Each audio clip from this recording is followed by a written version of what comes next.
Chapter 458. Was it the big one or the small one? He wasn't asking about the number in the dice cup, nor was he asking about the portion of the hot pot. Looking at the deep end of the snowland, Zen Master suddenly looked more relaxed, saying, "It should be the small one." The voice of the Broadsword King rang out again. He was obviously much more relaxed. As he said, "You go then." Zen Master lifted his bare foot and rubbed it against the mud on the door sill, asking with his head lowered why. The Broadsword King said, "I'll take care of the big one, and you take care of the small one. Didn't we agree before you came?" Zen Master lifted his head and slowly rolled up his sleeves to the crook of his arm, saying, "Though I'm young, I'm much older than you in my previous life."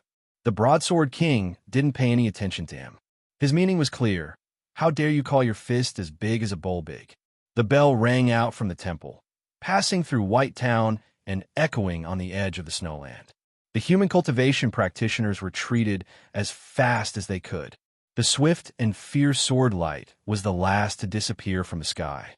In the camp outside White Town, there were only the wounded who didn't have time to evacuate and the monk doctors from the Guocheng Temple and the Baotong Zen Temple. Zen Master leapt up in the air, and a lotus flower bloomed where his bare foot landed.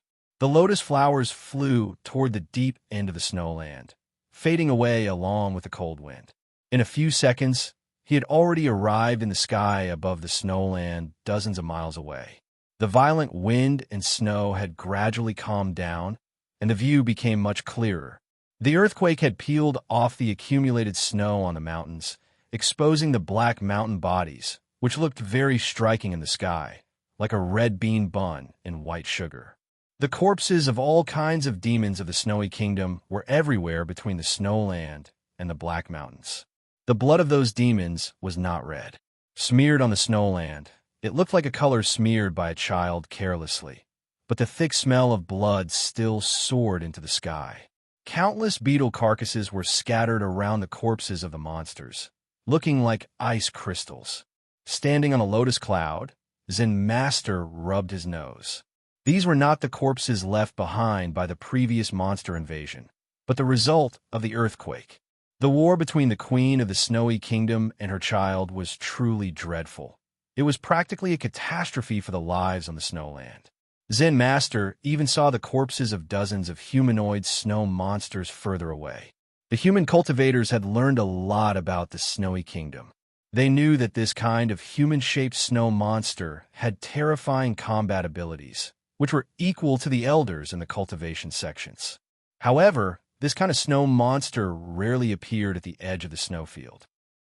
Other than the great beast tide several hundred years ago, no one had ever seen it again. According to the observations of the powerful cultivators of the previous generation, these human-shaped snow monsters should be the close servants or bodyguards of Her Majesty the Queen. They lived in the Blue Glacier area 20,000 miles to the north. However, they had appeared at the edge of the snowfield and died without a sound. Had they chosen the wrong side and been killed by the queen? Or were they the masters of the imperial court who were pursuing the princess? In the small temple, the Zen Master had clearly sensed that terrifying chi, but when he arrived on the lotus cloud, he discovered that the chi had disappeared. He closed his eyes, and a few shallow wrinkles suddenly appeared on his young face. The lotus cloud released dozens of extremely thin threads, drifting towards the sky and the ground. Those thin threads carried a mysterious and indescribable meaning, and it was hard to tell what was real or fake. This was the supreme dhyana technique of the Guocheng Temple, the two minds connection.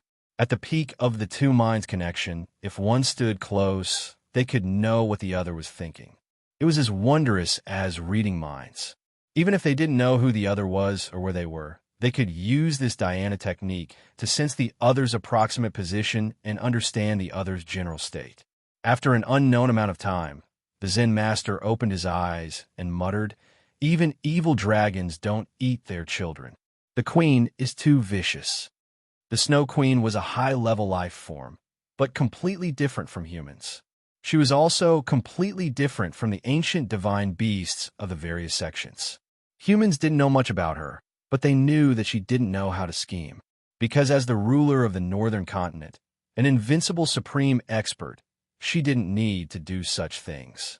Zen Master sensed that the little fellow was hiding in the mountainous snow worm corpses and was indeed slightly surprised.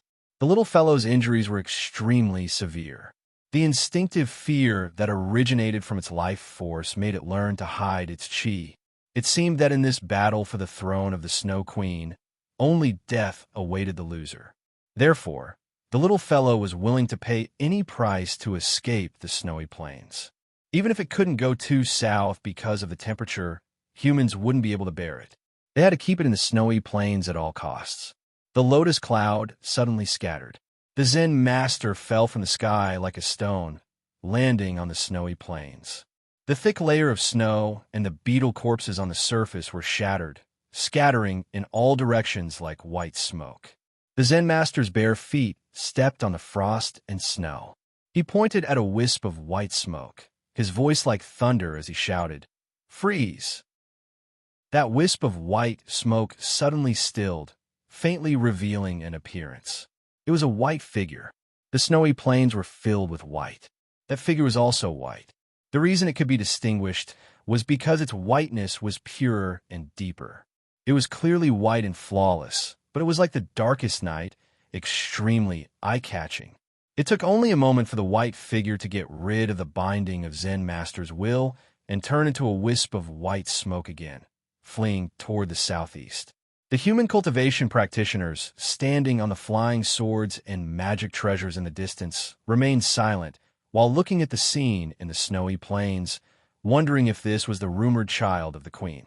The formation presided over by Yamatai had already been activated. The amulets on the city walls of the northern kingdom, which stretched for 1,000 miles, exuded a powerful energy. The magic army of the imperial court and the followers of the Windy Broadsword Church each guarded a section of the city wall. The commander and the church master of the Windy Broadsword leapt up into the sky, staring at the wisp of white smoke cautiously. Fang Jingtian came to the empty realm, standing on the fairy's sword and watching the commotion below, ready to wield his sword at any moment. According to the judgment of Zen Master and the Broadsword King, he was not a match for this wisp of white smoke, but it was evident that his opponent was wounded severely, so he had to seize the opportunity. In the distant eastern sky, a powerful and tranquil energy was concealed. It should be the immortal Tan, the sect master of Zhongzhou School, guarding the place. The Snowy Kingdom was the greatest threat to the human race. Even though it was not the invincible queen who showed up that day, but her child, the human race still had to be on high alert. The border between the human world and the Snowy Kingdom was at least tens of thousands of miles long. But it was strange that the monster invasions had always passed through the snowy plains and valleys around White Town for many years. If the Cold Mountain and the Barren Land were located in the southwest, where there were too many underground fire sources, and the life forms in the Snowy Kingdom were the natural enemies, why didn't they pass through the east? This was a question that had been troubling the human race for a long time, but they hadn't been able to find the answer. However, it was a fortunate thing for the human race. All they needed to do was to defend White Town. The wisp of white smoke had no intention of retreating to the deep part of the snowy land. It attempted to break through the human defense line in the southeast and leave the snowy land. It was evident that it would rather face the collective attack of the human swordsmen than go back and face its mother. Reticent, the young Zen master kicked his right leg backward to the back of his left leg, falling down on the ground. The ground was covered with the frosted snow and the corpses of the snow beetles. The corpses didn't have the color of blood, but they had a pungent smell of blood and a strong smell of death. Zen Master sat among the corpses with his eyes closed, but he didn't show any demonic nature. He looked like a real Buddha. His hands bloomed like a lotus flower in front of him, and he soon made 13 hand gestures in the wind and snow. A circular mirror of light appeared behind him, on which were innumerable scripts, glinting with golden light. The Zen intent was profound, benevolent, and yet murderous. The cultivation practitioners and the magic army in the human camp had all left, except for the severely wounded and the monk doctors. Over 200 monk doctors of the Guoqing temple walked out of the camp and sat down cross-legged on the snowy ground, starting to recite the scripts. May my mother escape from hell forever and live until she is 13 years old, free of all serious crimes and free of all evils. All the Buddhas in the world are merciful to me, and hear the great vow I make for my mother. If my mother leaves the three paths forever, she will be so lowly, and even a woman will never be punished. May my mother, from today on, look at the pure lotus flower in front of the Tathagata statue and realize the right enlightenment in the world that will follow in the billions of tribulations. The scripts floated at the edge of the snowy plain. Innumerable seemingly real characters flashed with golden light as they floated into the sky, forming a mirror of light. This mirror of light looked exactly the same as the transparent mirror behind Zen Master, except that it was at least 1,000 times larger and seemed to cover half the sky. Moreover, this mirror of light was not transparent. Its color was extremely dark, and its quality was like the earth. Zen Master opened his eyes, his gaze murderous. He shouted, "Absorb!" The enormous mirror of light in the sky slowly began to move. The scripts on the mirror gave off countless rays of golden light, condensed into a beam of light by an invisible power, and shot towards the snowy plain. The beam of light landed precisely on the transparent mirror behind Zen Master, and then passed through it, changing direction, and at the same time increasing its power by countless times. The beam of light followed Zen Master's gaze and hit the white smoke. There was a loud boom.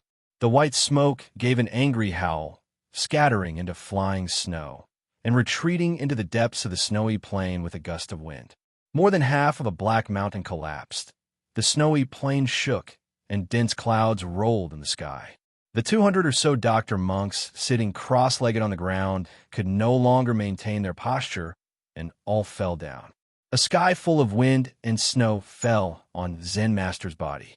He did not pay attention to them, and just walked back from the snowy plain. As he walked, the snowflakes fell from his monk's robes. There was a patch of snow that was very dark. It was not dyed with dust. It was a deep white. Note, the sutra that the doctor monks of Guoqing Temple chanted was a passage from the Ksitigarbha Sutra, and a part was deleted. I feel that it is especially interesting to use on the queen and her daughter. Also, I wrote Jian Riyun as Jian Ruoshui yesterday. Did you not forget about Jian Shui when you were mocked? A few days ago, I wrote Ping Yongka as Ping Yongjia, and there are still some mistakes. Like I said that day, I have been really tired recently, and I will revise it when I have time in a few days. Today is Christmas Eve. Whether or not there is a holiday, I wish everyone peace and happiness. I really like her who is about to walk out of the snowy plain. It is not that kind of like, but I really want to write an image that has not been written before. I hope I can write it, and if I can't, don't blame me. End of this chapter. Chapter 459. Zen Master returned to the small temple behind White Town. He lifted his arm and wiped the sweat off his forehead with his sleeve. "Thank you for your hard work," the Broadsword King said in his deep and feeble voice. It didn't take much effort to beat up a little kid. Zen Master turned around and looked at the scattered sticks outside the doorsill. He shook his head and was about to pick up the sticks with his head lowered. This movement triggered the injury in his body. Puff! The blood sprayed out from his mouth like a mist, falling on the doorsill and those thin sticks. It was deathly quiet in the small temple. The Broadsword King didn't speak. It was as quiet as a graveyard. After a long while, Zen Master straightened his body slowly and sighed with a complicated emotion while looking at the deep part of the snowland. The deathly silence and the sigh were all due to the pressure the snowy kingdom exerted on the humans. "I'll call someone to clean it up later." Zen Master lifted his arm and wiped the blood off the corners of his mouth with his sleeve. He remained silent for a long time while looking in the direction of the snowland. He employed the magic of the precious mirror to wound the white figure severely and force her back to the deep part of the snowland, but he paid a heavy price for it. About 23 years? How could that little guy be so powerful? the young Zen master suddenly said. During the cultivation tournament of the plum meeting, the snowland had a sudden change. Heaven and earth turned cold all of a sudden, and many young cultivation practitioners who participated in the cultivation tournament died. Jingjiu and Bai Zhao were trapped for 6 years because the queen of the Snowy Kingdom was pregnant. Even though she had started cultivating in the womb, it was merely 20 years since the child had become so powerful. The bloodline of a high state was indeed formidable. The humans can't resist the 2 queens, said the Broadsword King. Zen Master said, fortunately, our speculation was correct. It looks like the mother and daughter didn't show any mercy when they harmed each other. The Broadsword King asked, why do you insist that she gave birth to a daughter? Can't she give birth to a son? The Queen of the North has existed since the beginning of human records. Who has ever heard of the Emperor of the Snowy Kingdom?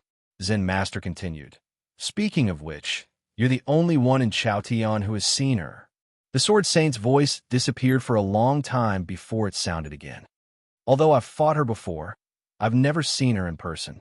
Zen Master understood his meaning and didn't pursue the matter further. The regular cultivation practitioners would fight at a distance, especially the sword practitioners of Aoyama and the No Mercy sect. When peerless experts fought, they would often be separated by dozens of miles, hundreds of miles, or even further. Back when Lu Ci and the godly swordsmen of West Ocean fought, they were separated by an ocean. So it was normal for Sword Saint to say that he had never seen Ice Queen. As for the battle in such a state, would it make people feel that it wasn't hot-blooded enough? Could it be that experts of this realm would have to stare at each other like ordinary people in the streets, spittle flying everywhere?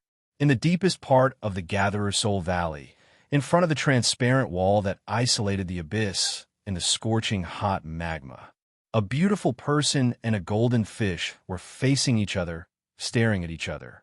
What exactly was this thing? This was the thought shared by both Jingjiu and the golden carp. The only difference was that the latter had spoken out. The fish puckered its lips into a cute circle, spitting out a string of words that looked like bubbles and some spittle at the same time. The spittle splashed onto Jingjiu's face. He felt a stinging pain, so he reached out his hand to touch his face.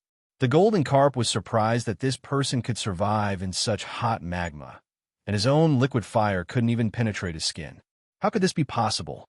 Jingjiu was baffled as well, wondering if this fish's spittle was even hotter than the magma. Was he a powerful demon who had survived a great war in ancient times? Thinking of the huge skeleton that had turned into powder on the battlefield in the barren plain, Jingjiu denied this idea, and had a new idea about the origin of the golden carp. Are you a cultivation friend from Zhongzhou School? He asked. The golden carp's puckered mouth became rounder, and it was evident that he was surprised, asking, how did you guess it? This was the bottom of the Gatherer Soul Valley, and the transparent wall was the forbidding formation used by Zhongzhou School to seal off the passage. If such a strange fish suddenly appeared in the river of magma, even a monkey of Shuriwa Peak would know that this person had something to do with Zhongzhou School. Thinking of all this, Jingjiu asked, may I know your Taoist name? A proud expression showed in the eyes of the golden carp as he said, I'm the divine beast of Cloud Dream, the fire carp, also known as the king of fire carps. I'm good at swallowing the soul fire, so I was invited here by the mountain gate to guard the passage in the underworld. This fire carp was a spirit bred naturally by the underground fire. He had lived in the underground river of magma since he was a child, and he liked the fire and couldn't live without it. He wasn't invited here by Zhongzhou School. It was because Zhongzhou School found that this carp couldn't be kept on Cloud Dream Mountain after they tamed him at the bottom of the Gatherer Soul Valley. So they had to leave him here and guard the passage. He had been kept in the underground fire for more than 20,000 years. In terms of age, no one was older than him, save for the ancient divine beasts like the unicorn and the round turtle. Even Ada had to call him Senior Master. But the problem was that this kind of natural spirit grew very slowly, and he often needed to sleep for a long time to recuperate. As a result, he hadn't reached adulthood yet. The fire carp should have slept for more than 1,000 years this time, but he had woken up 2 years ago in advance for some reason. He was already in a bad mood, and he encountered something else that day, which made him so angry. Jingjiu didn't know about this, but he thought that Zhongzhou school was indeed a cultivation sect that could compete with Aoyama on occasion. Its resources were indeed profound. The problem with Aoyama was that the sword Dao was too straight. When two Daos fought, it was difficult for two swords to generate fire, and the killing was too strong. In the past tens of thousands of years, the killing between the peaks of Aoyama was too brutal.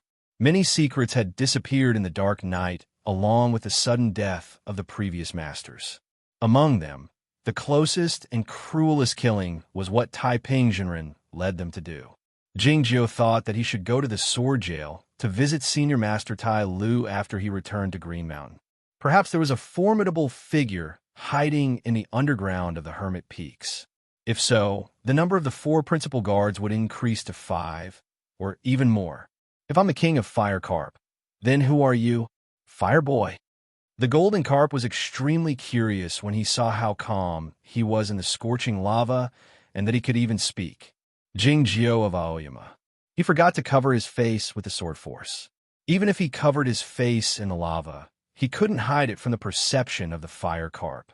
Afterward, the Fire Carp only needed to describe him, and the Zhongzhou school would know who he was. It was pointless to give him a fake name. The Fire Carp blinked his eyes and said, "I'm sorry, but I have to kill you." "Why?" Jingjiu asked. The Fire Carp waved his tail, saying, "Don't be nervous. We don't have a grudge against each other. But I remember someone said before I went to sleep last time that the relationship between our two families wasn't that good." Even though he hadn't reached adulthood and wasn't a real divine beast, he was as powerful as Lu Ada in the underground river of fire. It wouldn't be difficult for him to kill Jingjiu. "Have you been to the Cloud Dream Mountain?" Jingjiu asked with an unchanged expression. The Fire Carp was taken aback, and then he said, "No." "Do the disciples of the Zhongzhou school usually come to see you?" Jingjiu asked. It was so hot in the river of lava that even a cultivation practitioner would turn into a puff of smoke if he fell in. Since the immortals Tan and Bai and the important figures of the Zhongzhou school wouldn't come here often, he was sure that nobody would come to see the Golden Carp. Who said no? The Cloud Dream Mountain sends a disciple to see me every 600 years, and I can communicate with the Cloud Dream Mountain through the air. If something happens to the passage, I can tell them immediately. I used to talk with them when I was awake. Besides, it was just a few days ago. Oh, it's nothing. The Fire Carp found that he had made a slip of the tongue, so he stopped talking immediately. His lips formed a smaller circle, making him look even more adorable.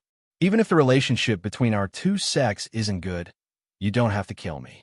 Moreover, my relationship with the Zhongzhou school has always been good." Jingjiu went on earnestly. "The first disciple of the Zhongzhou school I knew was called Xiang Wanshu. Later, I became a chess friend with a disciple of the Zhongzhou school named Tong Yan. Well, you probably know the daughter of the current sect master of the Zhongzhou school, Bai Zhao. I have a good relationship with her. You can ask her." Hearing the name of Tong Yan, a strange expression flashed in the eyes of the Fire Carp, but he didn't change his mind. "I can't do that," he said sneakily. "It's because I saw you talking to that important figure of the underworld. A thief like you who has secret dealings with the underworld can't live." He didn't know that the short man in the blue cloth was the underworld master, but he could sense through the huge transparent wall that this person's cultivation state was much higher than his own, so he could guess that this person had an extraordinary background. The Fire Carp felt proud when he thought that he was so clear-headed, even though he had just woken up 2 years ago. He suddenly saw Jingjiu leave the lava and come to the shore. "You dare run away," he yelled anxiously. Jingjiu, of course, wanted to run away. It would be easy for him to die while facing this Fire Carp in the lava. As Jingjiu raised his right hand and was about to leave, the Fire Carp in the lava river raised his tail and slapped it down forcefully. Boom! A great amount of hot red lava shot up from the river, shooting toward the cliff walls like a heavy downpour. Not only was the lava extremely hot, but it also contained a terrifying power. Jingjiu took back the sword of the universe from the space and held it in front of him as a shield. A series of cracking sounds could be heard. Jingjiu's feet left two straight and shallow grooves on the ground, and he didn't stop until his back bumped against the cliff walls. Dozens of glowing marks appeared on the surface of the sword of the universe. Fortunately, the sword was very broad, so no lava fell on Jingjiu's body. This fire carp was too formidable. Jingjiu, of course, couldn't defeat him. Otherwise, he wouldn't have talked so much about their chess friends and their close relationship. The fire carp leapt out of the lava river and headed toward Jingjiu with an unimaginably high temperature and formidable energy. As the fire carp arrived in front of Jingjiu, Jingjiu suddenly turned his left hand over. Hovering in the air, the fire carp stared at Jingjiu's palm and asked cautiously, "What the hell is this?" A white beetle was lying on the palm of Jingjiu's left hand, exuding a faint but lingering cold intent. It was none other than cold cicada. The state of cold cicada was very low. It could only be ranked at the bottom in the snowland, so it was of no threat to a high-level life form like the fire carp. However, the purest cold intent exuded by cold cicada made the fire carp feel a bit uneasy. "It's the most formidable being in the snowy kingdom," said Jingjiu. The fire carp suddenly laughed out loud. His lips were changing from round to flat, and his two slightly red front fins were flapping against the fish's body. It seemed that his belly hurt from laughing too much. "Do you really think I don't know anything just because I'm isolated from the outside world? Do you really think I'm stupid and ignorant because I'm so adorable?" Jingjiu said after some thought. "I take back what I said earlier."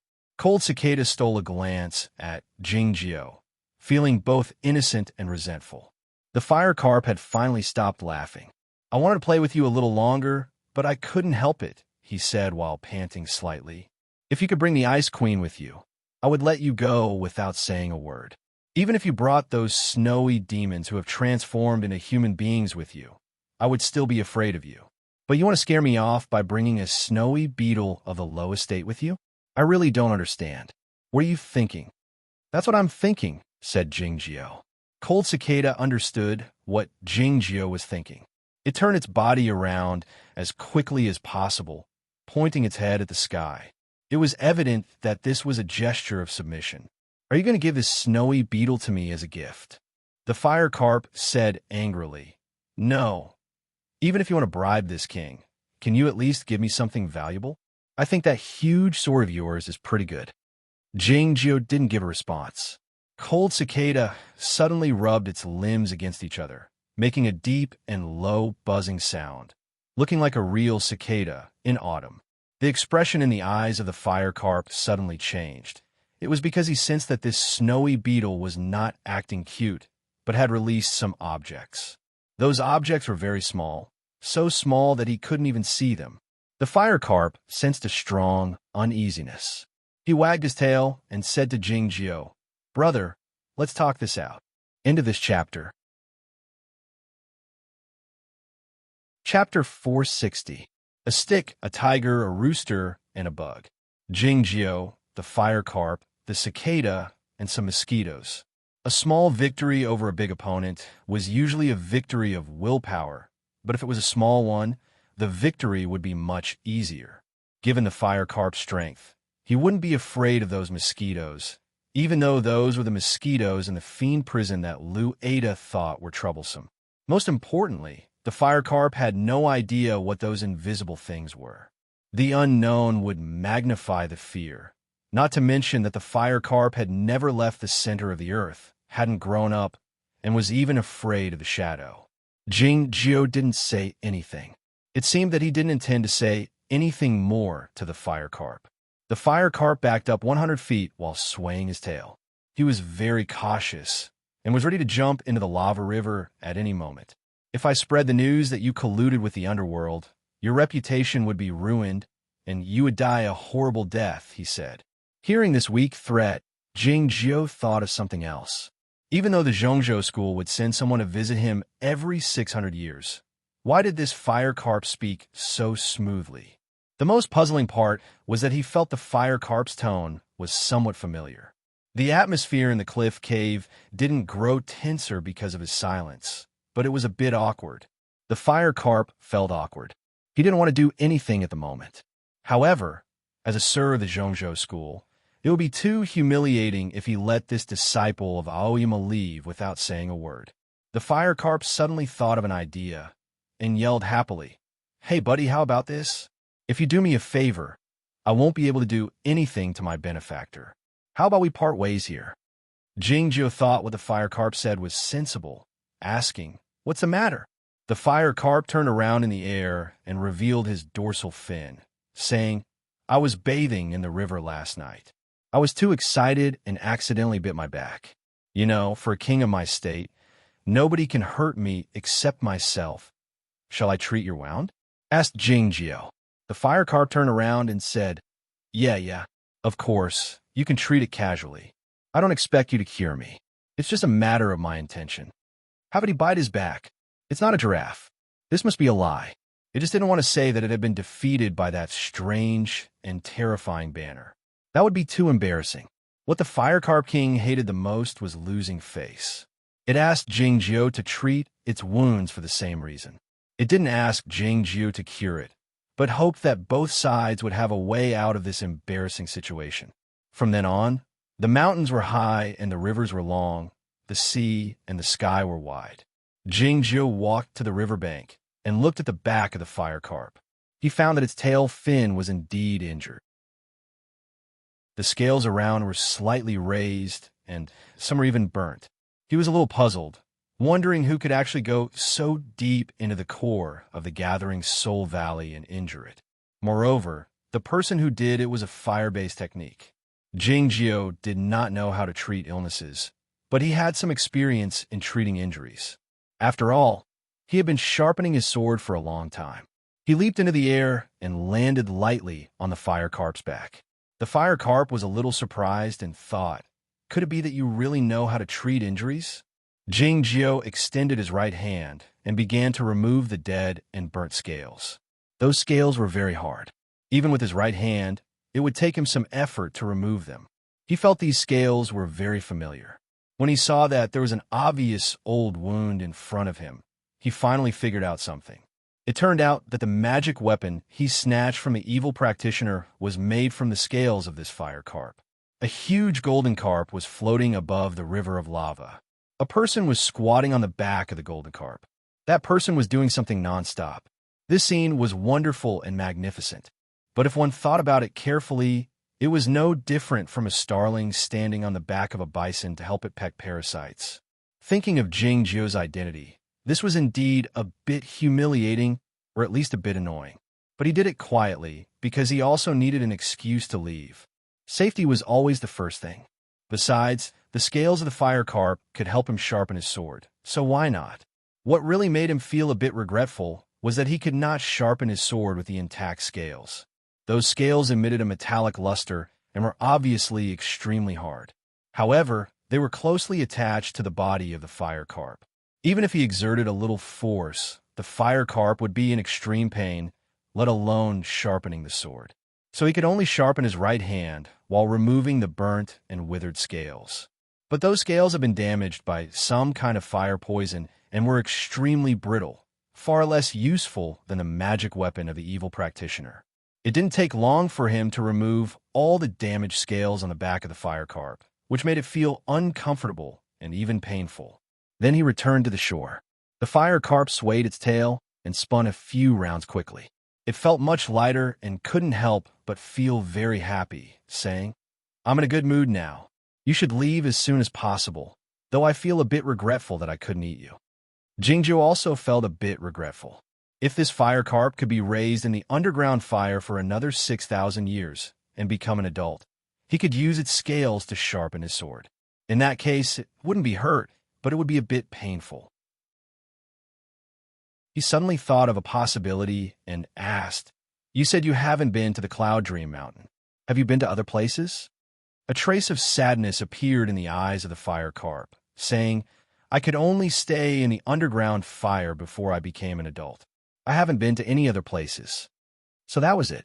Jingjiu thought that there was an extremely cold earth vein under the Shangda Peak, but there was no earth vein in Aoyama, so it really couldn't afford to raise it. What a pity. Otherwise, he wouldn't have to ask Senior Master Tai Lu, who had a bad temper. There would be one more fish on the Shinma Peak and one more principal guard in Aoyama. The fire carp sensed Jing Jio's emotion, but he didn't know where it came from. He thought that Jing Jio felt sorry for him, thinking that this disciple of Aoyama was not bad. Jing Jio raised his right hand and flew toward the ground. As he entered the cliff wall, he turned his head around and glanced at the fire carp with pity. The fire carp wagged his tail twice, feeling reluctant to leave Jing Jio. It was still cold on the cold mountain in the early spring, and the barren land was still desolate. It was a desolate scene in all directions. Not to mention the bison and starlings, there wasn't even a worm to be seen. The reason why it was so lifeless was not because of the weather, but because it had something to do with the disciples of the mysterious dark church scattered in the field. The headquarters of the Windy Broadsword Church was in Jui City, but they had to defend the snowland with all their strength. The Kunlun sect was strong on the outside, but weak on the inside, so they couldn't pay any attention to what was happening on the cold mountain. After the mysterious dark sect changed its name to a church, their power had expanded very quickly, and they had become more and more arrogant. They had a vague feeling of what they had done in the past. Normally, the Zhongzhou school, as the leader of the orthodox cultivation sects, should deal with the situation when the deviant sects showed signs of reviving in the north. However, the Cloudtree Mountain had encountered many mishaps over the years. The old dragon was killed, the unicorn was wounded, Tong Yin betrayed them. The fairy book of longevity was given to Jing Jio, and the green sky mirror ran away.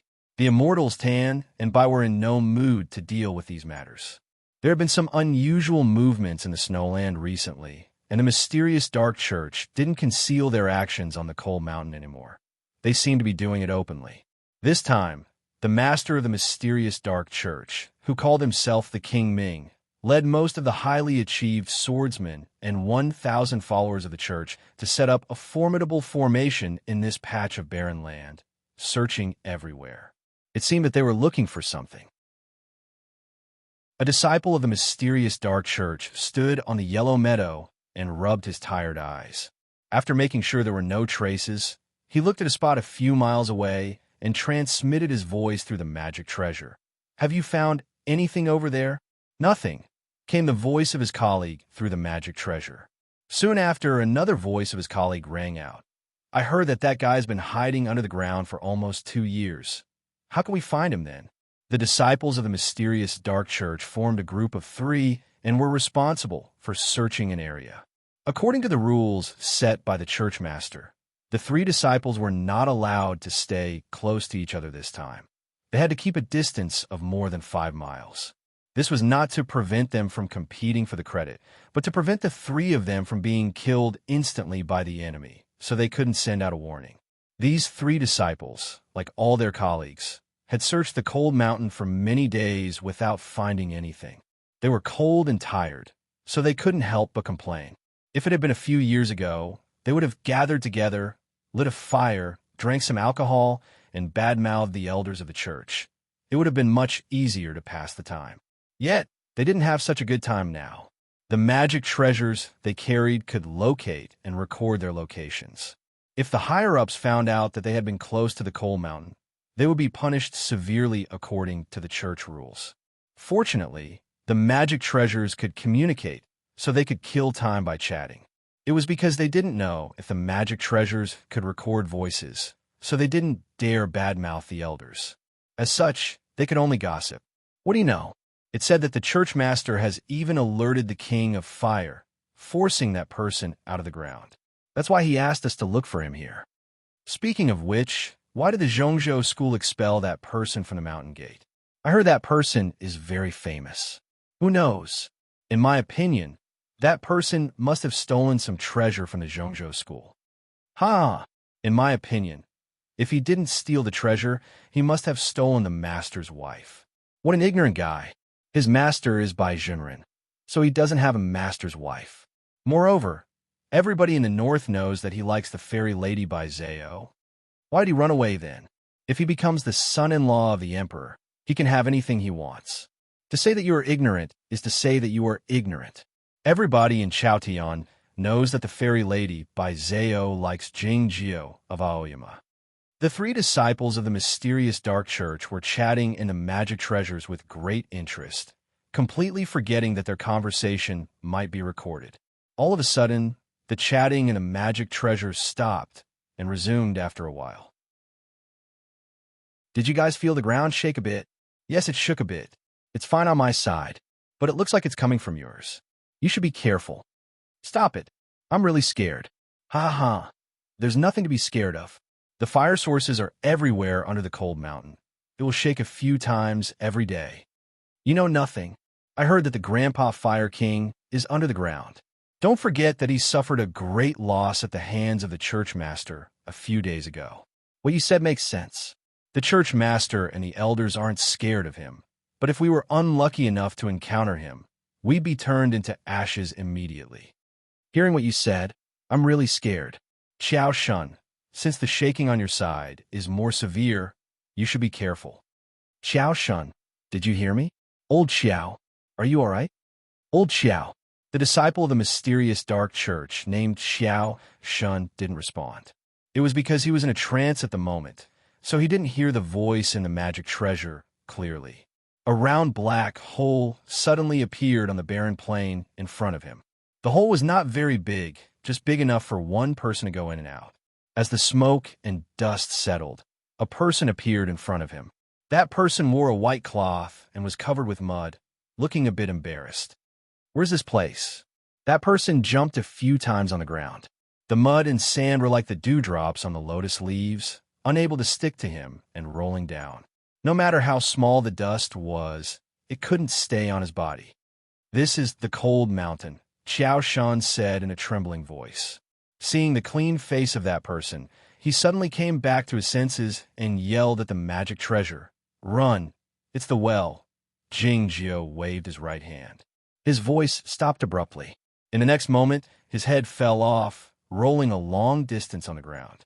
The sword of the universe came out from the space, breaking through the wind and arriving a few miles away in an instant, cutting off the head of another disciple of the mysterious dark church.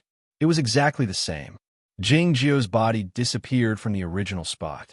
As Jingjio came to a few miles away in another direction, the disciple of the mysterious dark church named Meng Laosi was still listening to the conversation in a magic treasure with his head tilted. The disciple of the mysterious dark church named Xiao Shun was already dead, but his voice had just come out from the magic treasure. The well. Jingjio waved his hand. Meng Laosi was also dead. Jingjio looked at his right hand and nodded satisfactorily. He had sharpened it from summer to autumn, from autumn to winter, and then to early spring. After such a long time, he had finally sharpened it a bit.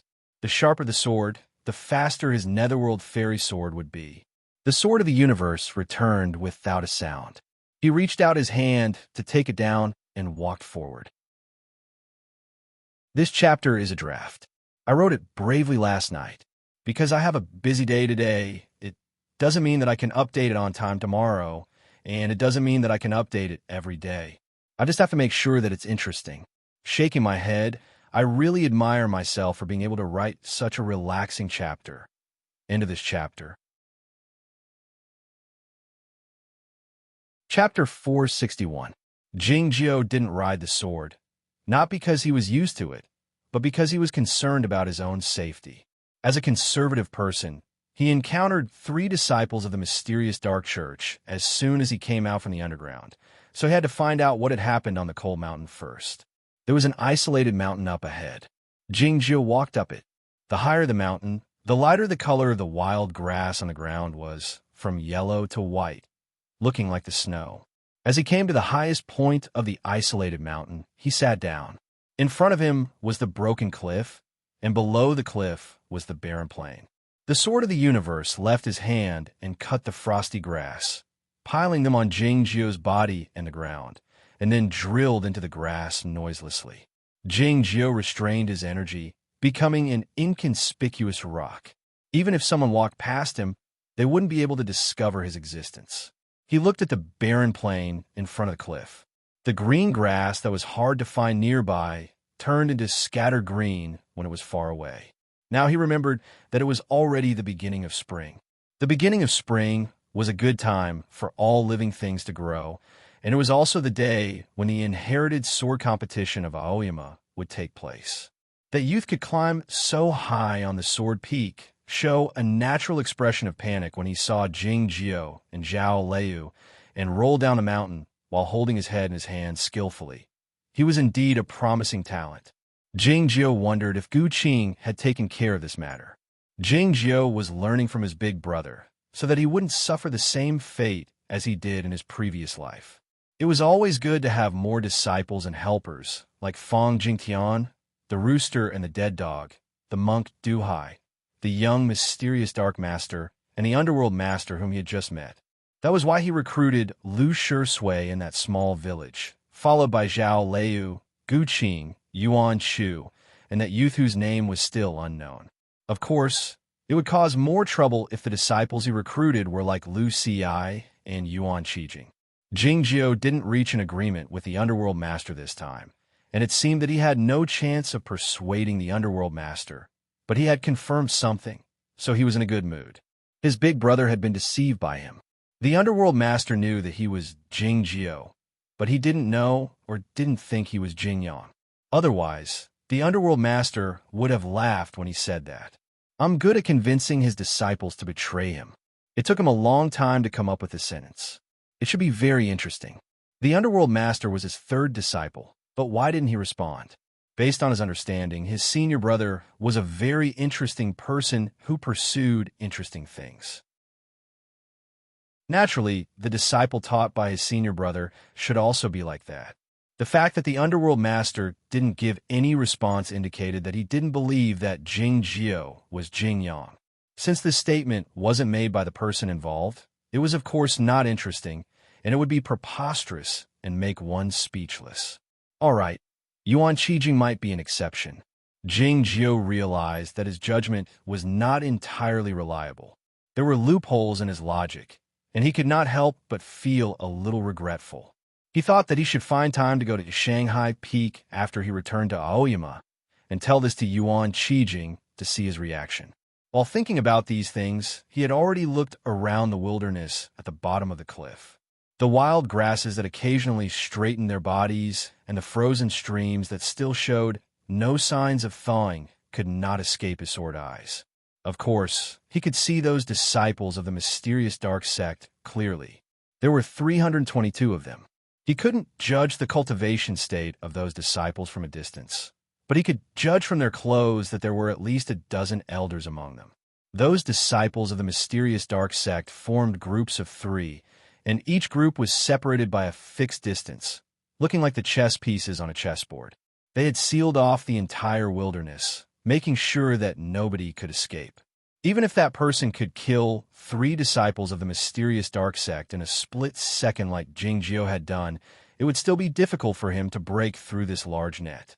Jing Jio's line of sight moved toward the northwest along with the distribution of the disciples of the mysterious dark sect, and then fixed on a place 1,000 miles away. There was a red valley there, full of the dry energy of the fire source.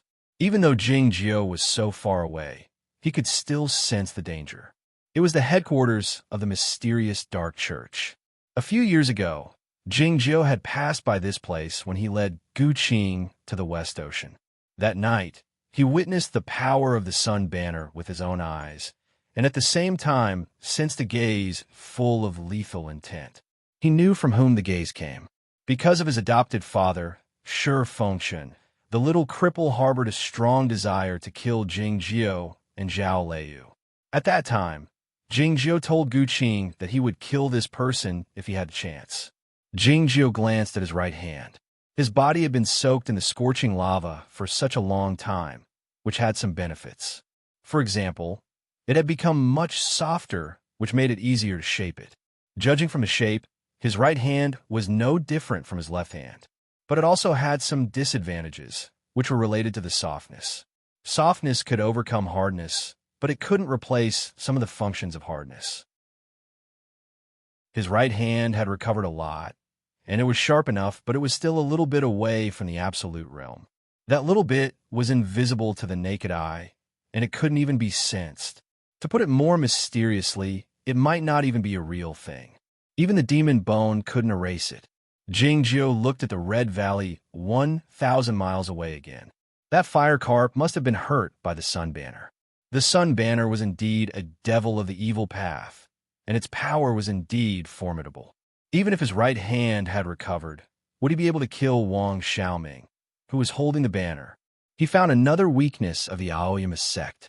The Aoyama people were obsessed with swordsmanship, so they disdained or were not used to using magic weapons. This habit had lasted for tens of thousands of years, which resulted in a strange situation. The Aoyama sect actually didn't have any magic weapons.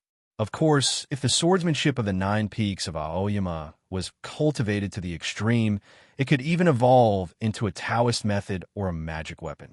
But it wasn't a real magic weapon. An ordinary disciple of the Zhongzhou school with the 10,000-mile seal was equivalent to having an extra life, like Lo Huainan. An ordinary disciple of the mysterious dark sect with a sun banner would have the power of the reaching heaven state, like Wang Xiaoming. But what could an ordinary disciple of the Aoyama do with the 3-foot sword? Could Yuan Chu go to the West Ocean and cut the flying whale into 3,000 pieces? The sword rose with the person. Jingjiu shook his head, but then he felt puzzled. Since the church master, Xiaoming, already had the sun banner, what kind of magic weapon did he have in mind to make such a grand arrangement? The Red Valley didn't sense Jingjiu's gaze. It was still as quiet and hot as usual. The mysterious dark sect was a major deviant sect with a history of several thousand years. Even though they had been wiped out by the Aoyama sect, they still had some resources. Back then, the sect master of Kunlun, the immortal He, only dared watch from a distance. During the Battle of the Cloud platform, the immortal Tan didn't come down from the cloud when he came to intimidate the deviants on the cold mountain. It was evident that he was wary of the mysterious dark sect. There were a few cliff caves in the deep end of the valley. After the hot air passed through the caves, it would be much cooler. Lying on the bed and looking at Gao Yi standing by the edge of the cliff cave, the former sect master Su Chiga let out a mocking smile, saying, "In the past, the sun banner was merely the foundation of this great formation and couldn't leave it. Unexpectedly, it can unleash such a formidable power. Do you feel regretful now?" As an elder of the 7th generation, Gao Yi had lived in this valley for a great many years, so he was very familiar with the sun banner. Hearing this, he couldn't help but show a terrible expression, saying sharply, "The church master can kill all the gods in the world with the sun banner in his hand. It's a good thing for our church. Why should I regret it?" Su Chiga said with a faint smile, "As I said back then, you used him to drive Su Zai away, which is like asking a tiger for its skin. Though the church master isn't good at scheming, and his other methods are ordinary, he will never become your puppet. It's because he is a true demon by nature." Gao Yi sneered twice, saying, "You have said this many times. What do you intend to do?" Su Zai said, "I've also said that if we keep going on like this, the shadow will come again someday." Gao Yi knew he was referring to the tragic event back then. At the time, the mysterious dark sect was running amok in the Northland. It could be said that it was the most powerful deviant sect after the Bloody Demon Church. The sect master at the time had an extraordinary talent in demonic magic. He called himself the Young Mysterious Dark Master and named himself after his sect. He was extremely arrogant. Yet, he was too arrogant and offended someone he shouldn't have offended. The 2 immortals of Aoyama led the swordsmen of the 9 peaks to the north and slaughtered the mysterious dark sect like a river. Even the headquarters of the ancestral court was destroyed. The young mysterious dark master was forced to hide in the underground, never to see the sun again, and became a pitiful hidden swordsman. Su Chiga said expressionlessly, "I'm not sure which is more arrogant, using the name of a sect or changing the name of a sect. All I know is that the sun banner is getting stronger and stronger, and our young church master is the only one who knows the secret method to control it. As such, he will become even more arrogant." Gao Yi sneered. "He even dares provoke the king of fire in a deep sleep.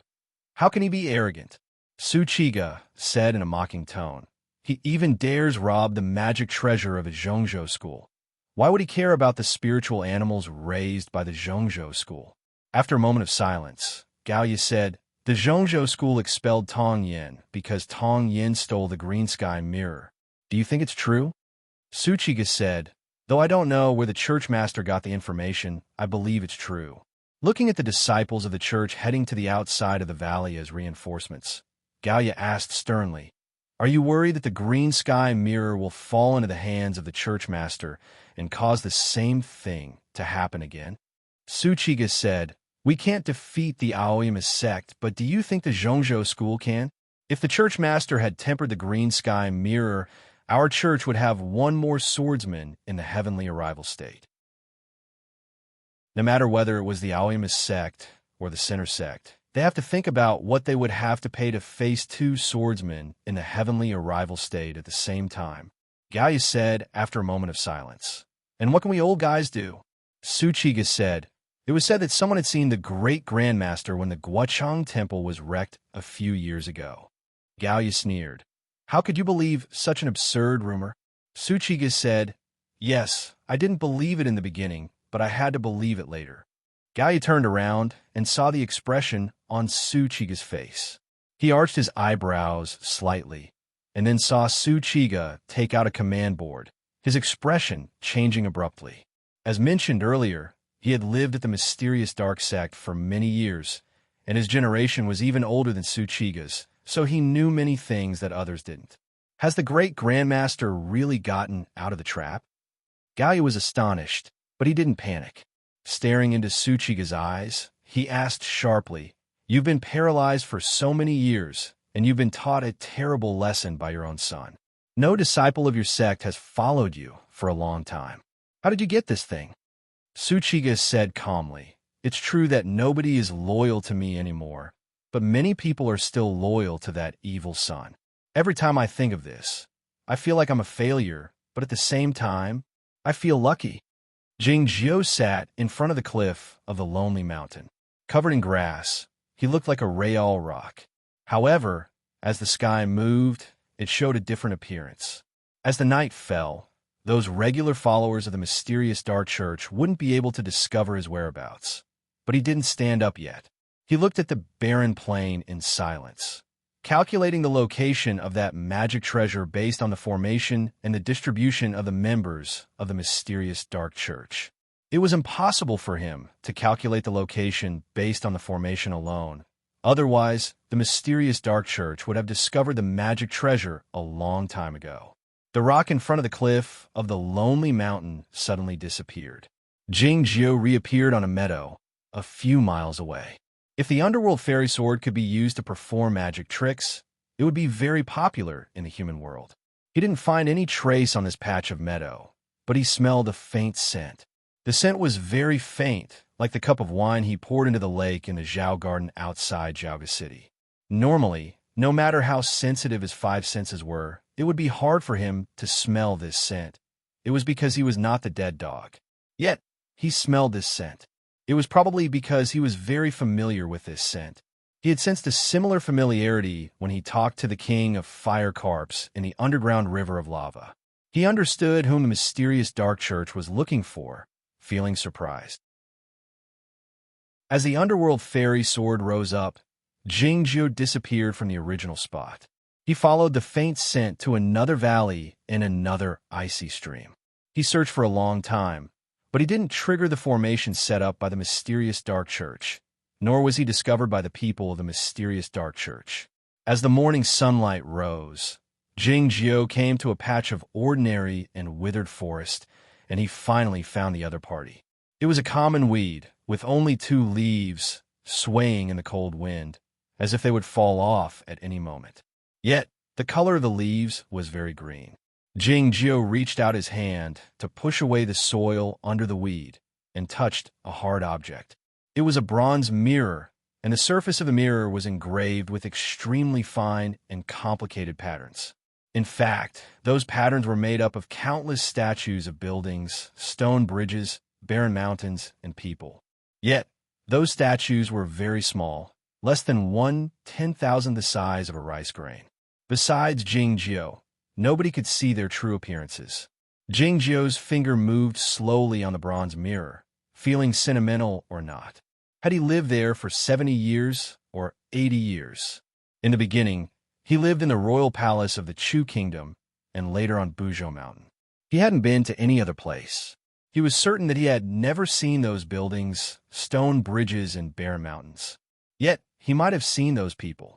Jingjiu knocked on the bronze mirror. Open the door. End of this chapter. Chapter 462. Two knocks meant two knocks. Along with two faint knocks, the illusionary realm of the green sky mirror was lifted, and a person appeared on the ground.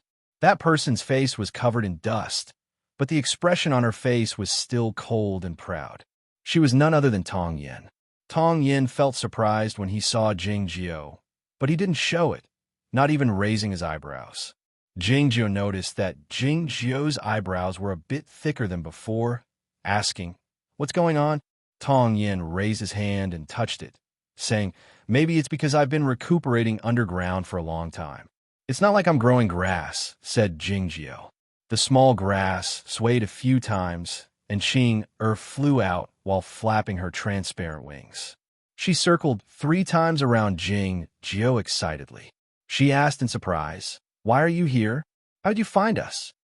Jingjiu said, "I didn't come here to find you. I came to the cold mountain to take care of something, and I happened to meet you." Hearing this, Qing didn't feel disappointed. She clasped her small hands in front of her chest, her eyes as bright as the stars. "This is fate," she exclaimed happily.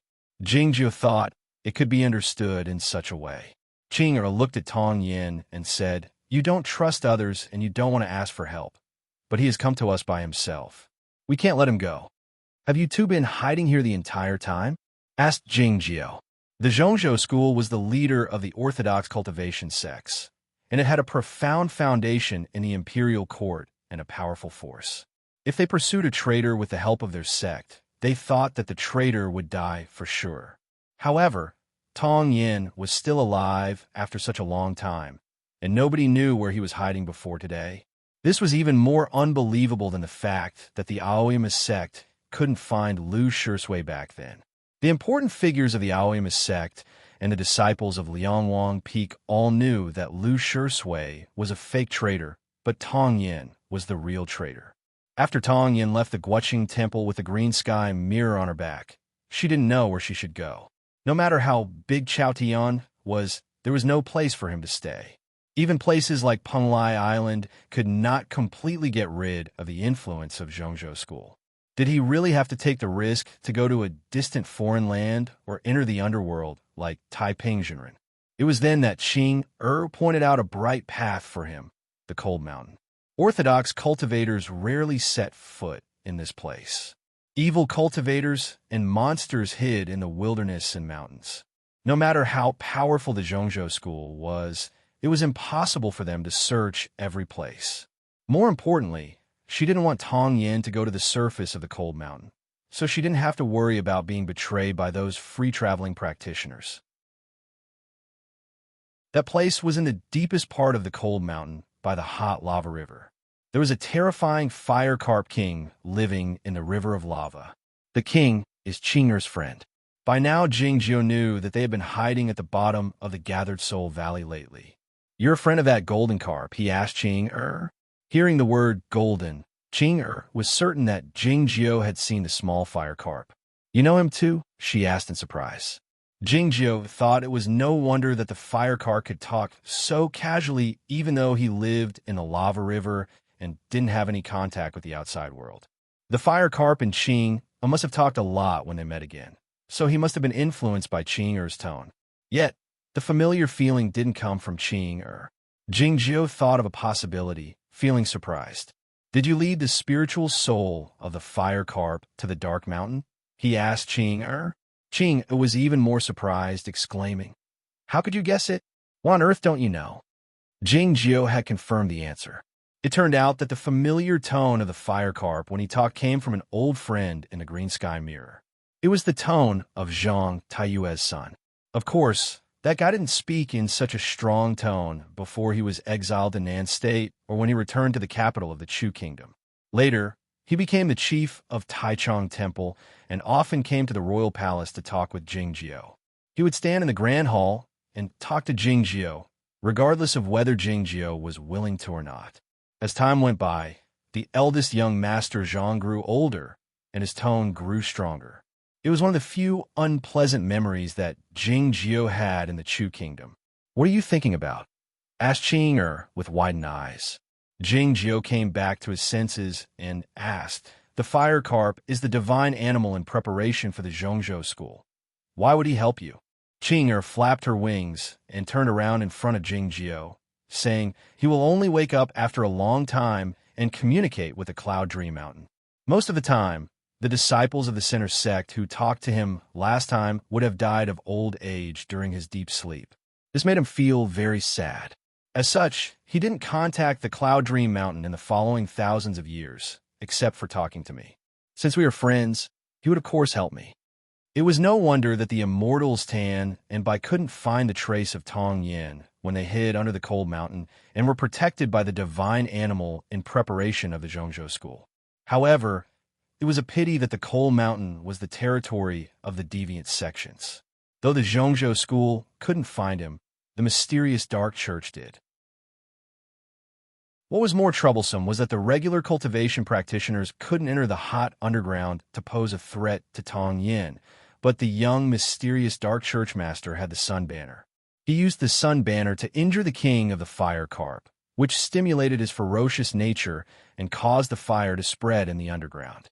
As a result, he had successfully forced Tong Yin out of the underground.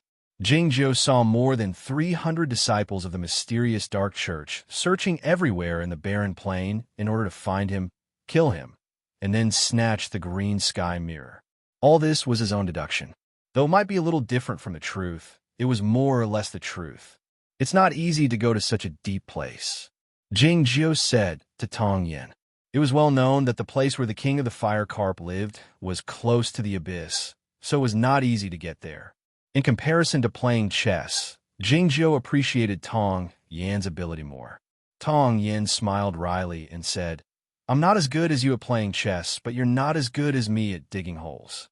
Back when he heard Qing cry for help in the manor cave left behind by Lo Huainan, he started digging holes. He had been working day and night for a few years before he reached the deep part of the earth source.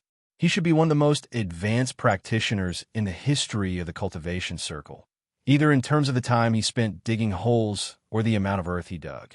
Jingjiao shook his head and said, "You're not as good as me at playing chess, and you're not as good at digging holes." Tong Yin let out a proud smile, unwilling to argue with him. Jingjiao asked, "Since you're good at digging holes, why don't you leave from the underground?" Tong Yin said, "The mysterious dark church has also set up some arrangements in the underground, so it's hard to leave."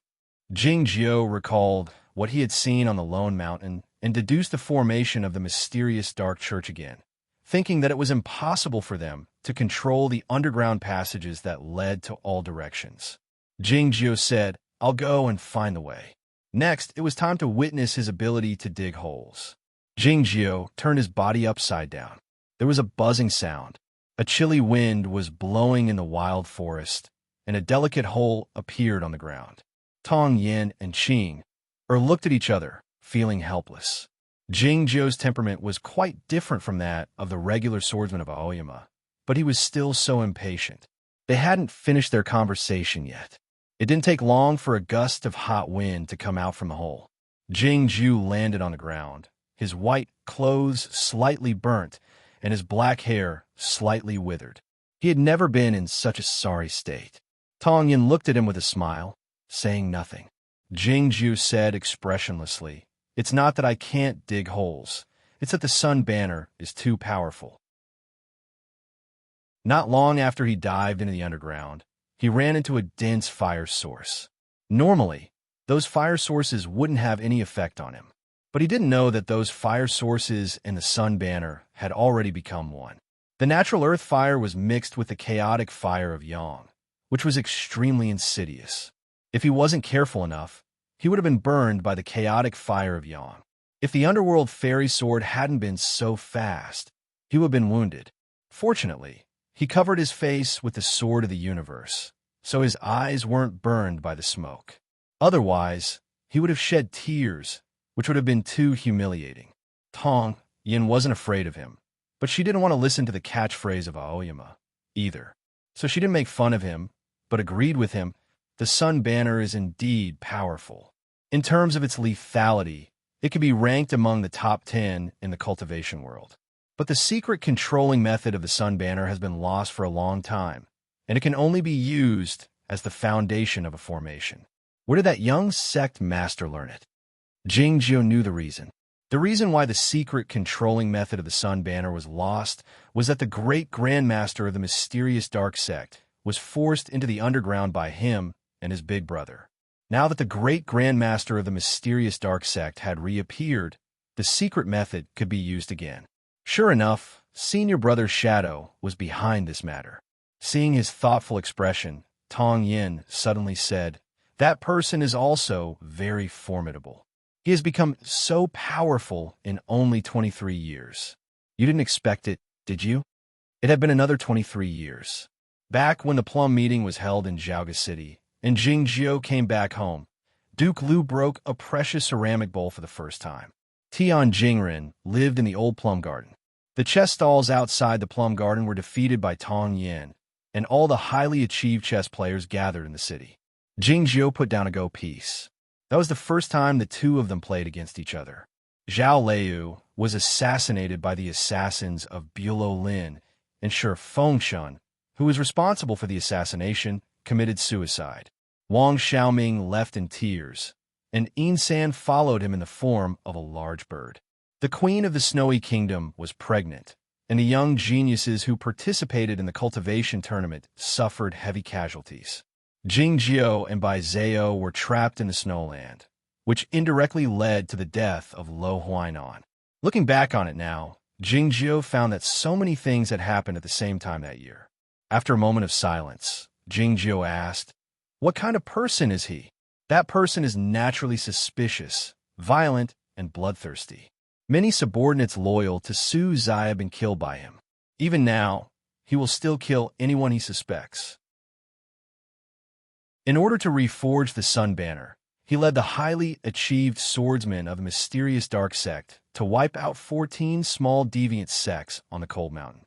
Including the free-traveling practitioners he killed along the way, he killed more than 400 spiritual souls, all of which were used as sacrifices to the Sun Banner. Interestingly enough, he seldom killed the mortals, and even strictly forbade the followers of his church not to harass Jui City and other towns in the mortal world. Having said this, Tong Yin glanced at Jingjiu again. Jingjiu said, "If you look at me again, I will think that you were by my side when I talked to Liu." "What did you two talk about?" asked Tong Yin. Jingjiu said calmly, "She insisted that this person should be killed to eliminate the root of the problem. I thought it was too troublesome, so I didn't do it." Tong Yin didn't say anything more. Chinger sighed and said, "Now it's really troublesome. I wrote some gossip and posted on the official WeChat account, wishing everybody a Happy New Year in advance." Chapter 463. The dumplings were like wine. The more they were drunk, the more they tasted. The more trouble one avoided, the more likely it would be. Back when Zhao Liu intended to kill Wang Xiaoming, Jingjiu didn't agree to it. As such, the trouble had fallen on Jingjiu's shoulders. It was evident that Qing Ersai was meant to mock him, but Jingjiu didn't respond. "Why did you steal this mirror?" he asked instead. The mirror was of course the green sky mirror, and the question was directed at Tong Yin. Tong Yin told Jingjiu what had happened. By now Jingjiu knew that Bai Zhenren had already known the change of the green sky mirror and intended to freeze Qing Er's soul to death. Jingjiu shook his head and said, "You have to destroy everything you can't control. This is indeed what the Zhongzhou school does. But you are a disciple of the Zhongzhou school. Why did you save her?" Tong Yin said, "She will become the true spirit of the heavenly state, which means she is a real living being. I heard that it was you who told her this." Jingjiu uttered, Tong Yin said expressionlessly, "Now that she is a living being, she can be regarded as a disciple of the Zhongzhou school. How can she be sentenced to death so easily?" What she said was quite sensible, but the problem was that the reasoning was not so important for the overall interests of the cultivation sections. Back when he and Tai Pingzhenren led Lu Xi and Yuan Qijing to sweep across the peaks of Aoyama, they didn't rely on the reasoning, and they didn't ask for the reasoning. The immortal Tai Lu was not convinced, and he didn't surrender until the very end. As a result, he was still locked up in the sword jail, suffering the pain of being invaded by the cold and gloomy, unable to escape. Thinking of that scoundrel senior master who insisted that his actions were reasonable even though his hands were stained with the blood of his colleagues, Jing Jiao shook his head. Tong Yin misunderstood Jing Jiao's intention, saying, "The way of Go pursues the distinction between black and white." Thinking of Leiu's eyes, Jing Jiao remained silent for a while before asking, "The Go game is about planning before taking action. You are good at it, but why are you so crude?" That day in the deep heart of the Earth Source, Tong Yin picked up the green sky mirror and left without a second thought after hearing what Qing had said. It was more like snatching the mirror than stealing it. She was very weak and about to die. There was no time for me to think. Tong Yin said calmly, "Moreover, I've thought too much and calculated too much in the past, but I've never been able to surpass you. If I take another path, I might have a chance." Jing Jiao said, "Intuition is also a form of calculation. It's just that the middle process is omitted.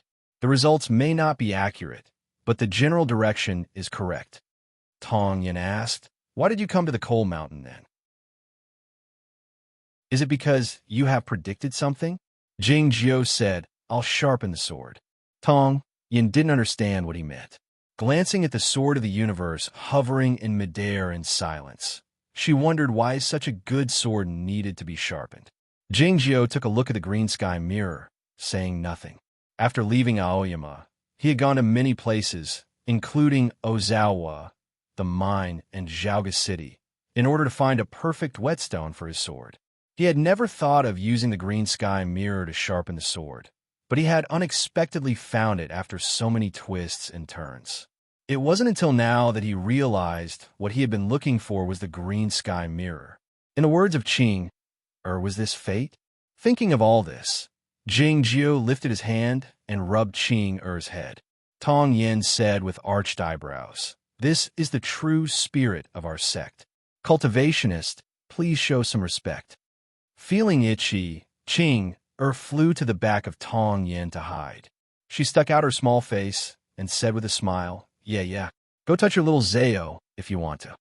Tong Yin raised her eyebrows even higher, but it was evident that she didn't feel happy because of this. "I'm going to take a rest." Jing Jiao closed his eyes and started to sleep. The cold wind whistled in the withered forest.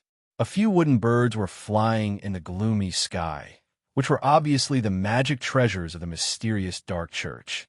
Hundreds of disciples of the mysterious dark church were scattered in the barren plain of the cold mountain, and the formations and fire nets were everywhere under and on the surface of the ground. They could find this place at any moment. Tong Yin and Qing eyed each other, thinking that this person was truly ambitious. The red color on the cliff walls was very deep. It didn't look like blood, but more like some kind of paint. It was because the temperature was too high and the wind was too dry, so the valley extending into the mountain range didn't feel gloomy at all. The ground in the valley was covered with sharp red rocks, which were extremely hot. If someone broke a raw egg on the ground, it would only take a few seconds for the egg to be fried. A few disciples of the mysterious dark church knelt on the ground, their hands and knees cut by the rocks. The blood coming out from the wounds turned into smoke, exuding an unpleasant burning smell. "Your subordinates are useless. Please punish us, Churchmaster." They didn't dare stand up. They kept kowtowing to the figure in front of them, regardless of the fact that their foreheads would be burned. Pain was not qualified to exist in front of the fear of death. The person turned around, his leather boots crushing the rocks into red powder. "We haven't found them after such a long time, and 3 of our disciples have died. Where are the dead people?" His voice was devoid of any emotion, which was in stark contrast to the scorching environment around him. A disciple carried 3 corpses into the valley from outside. They were the 3 disciples of the mysterious dark church killed by Jingjiao. That person walked to the front of the 3 corpses slowly and squatted down, leaving a shallow trench on the ground behind him. This self-proclaimed King Ming was still very young, and his face was devoid of any emotion.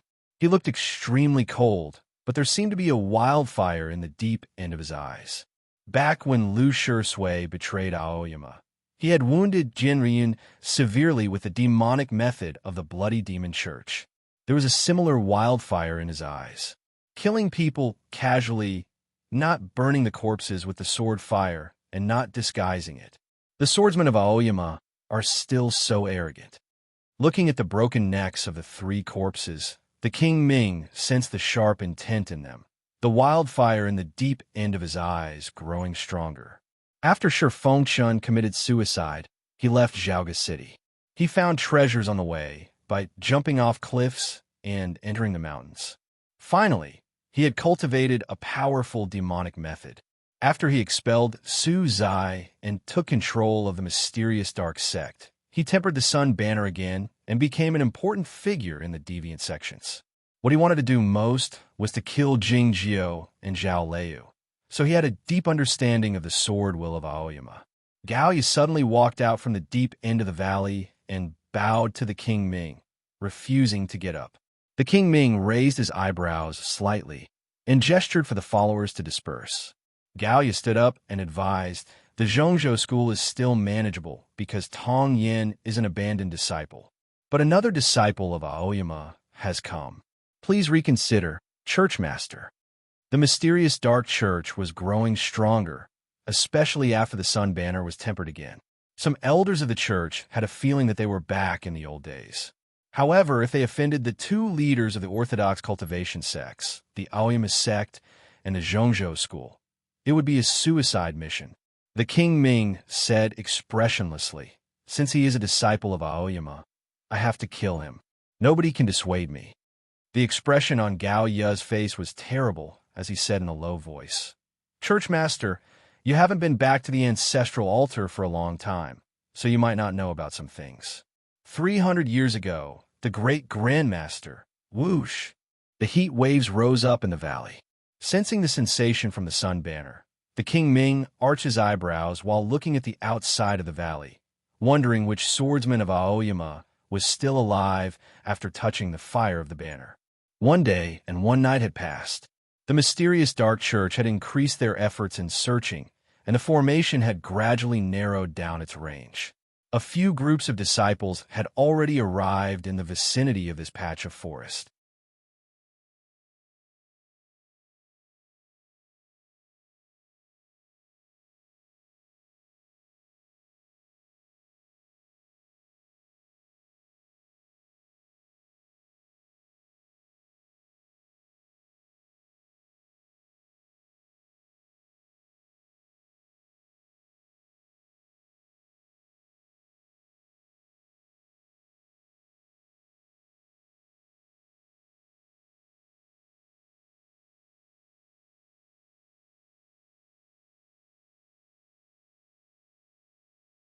Why did they abandon their chess pieces because of a disagreement? Standing by the cliff's edge, Wang Xiaoming listened to the booming avalanche on the other side of the snowy mountain and sensed the vibration under his feet, remaining silent. After a long while, he pulled back his gaze and looked at the sword by Jing Jiao's side. The sword wielded by Jing Jiao was indeed fast and insidious. It had approached him noiselessly and didn't launch the attack until he was at a position where he would be alerted. Wang Xiaoming didn't have the time to react. If the sun banner hadn't protected its master automatically, he would have been wounded or even more severely. In other words, he was no match for Jing Jiao without the sun banner. This fact baffled him. After he left Zhaoga City, he spent a great deal of time and energy cultivating the best deviant magic methods he had obtained by chance with the help of the crystals and magic pills he had obtained in the fortuitous encounters, full of hatred and a great deal of time and energy. He had entered the cultivation circle only a few years later than Jingjiu, but he was still not as good as Jingjiu. Was it possible that he would never be able to catch up with Jingjiu? No, it was because Jingjiu's sword was too good. It was said that Jingjiu had a fortuitous encounter in the Guoqing Temple and refined a flying sword of the fairy state.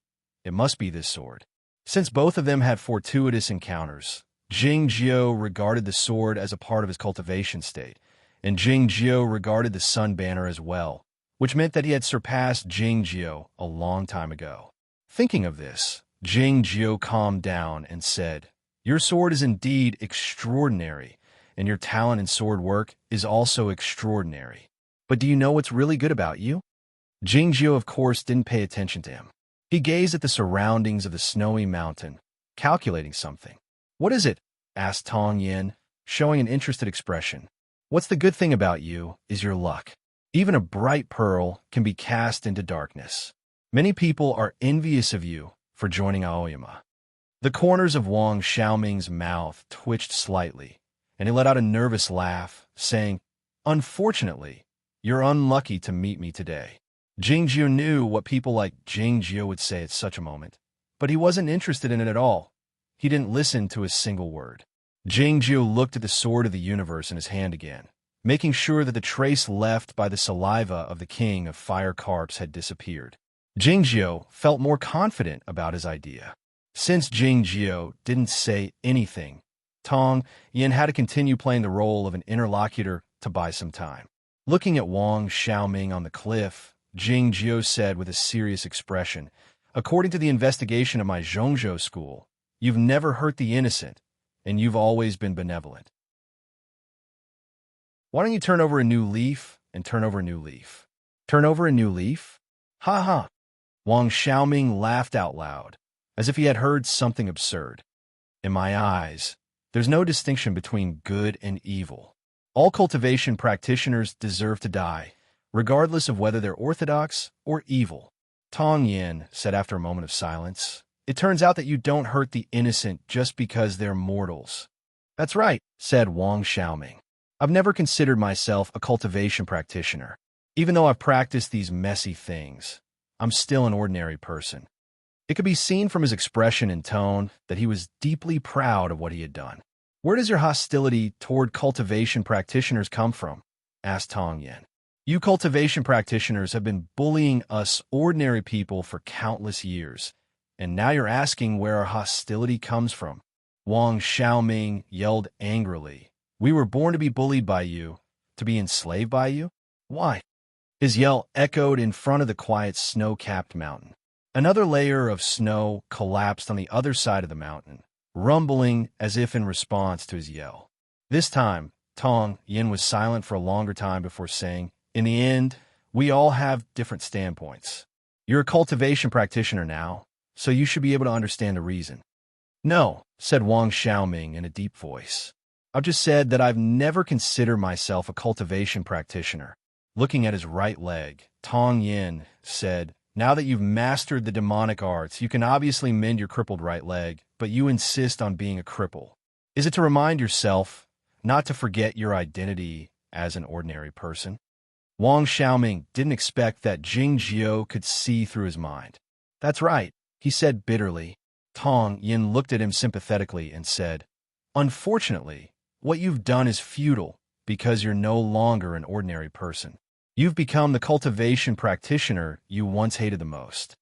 Angered by Jingjiu's gaze and repeated words, Wang Xiaoming said impatiently, "I've already told you that I don't think so. The difference between cultivation practitioners and ordinary people isn't their ideas, not their appearance, not their good and evil, and not their longevity.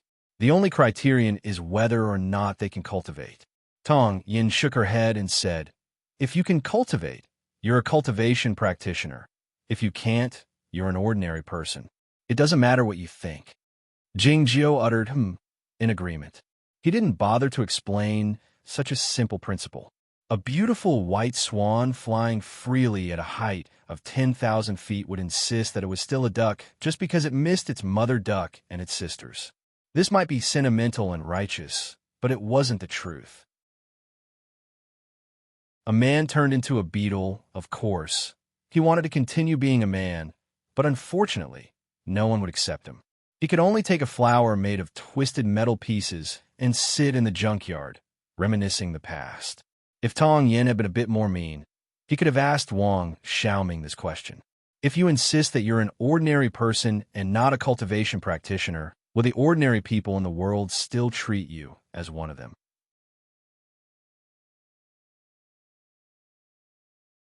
Chapter 465. Wang Xiaoming was taken aback, not knowing how to respond to what Tong Yin said.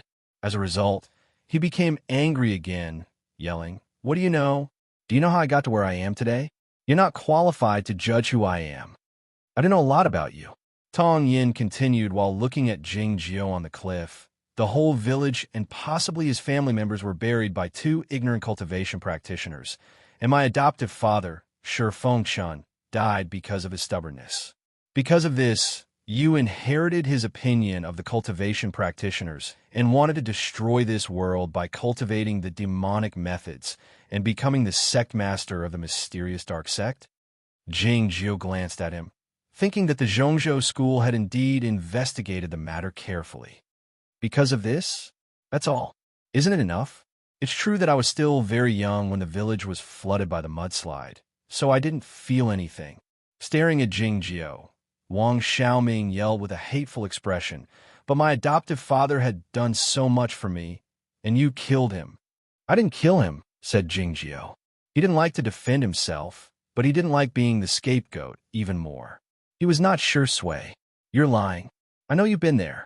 Even if you didn't do it yourself, it was you who forced him to die." Thinking of the small courtyard in Zhaoga City and the withered cabbage moss, Wang Xiaoming said with tears, "It's been 23 years. Do you know? Do you know how much I've missed you in Zhao Liu? I want you to die, and I want you to beg for death even more."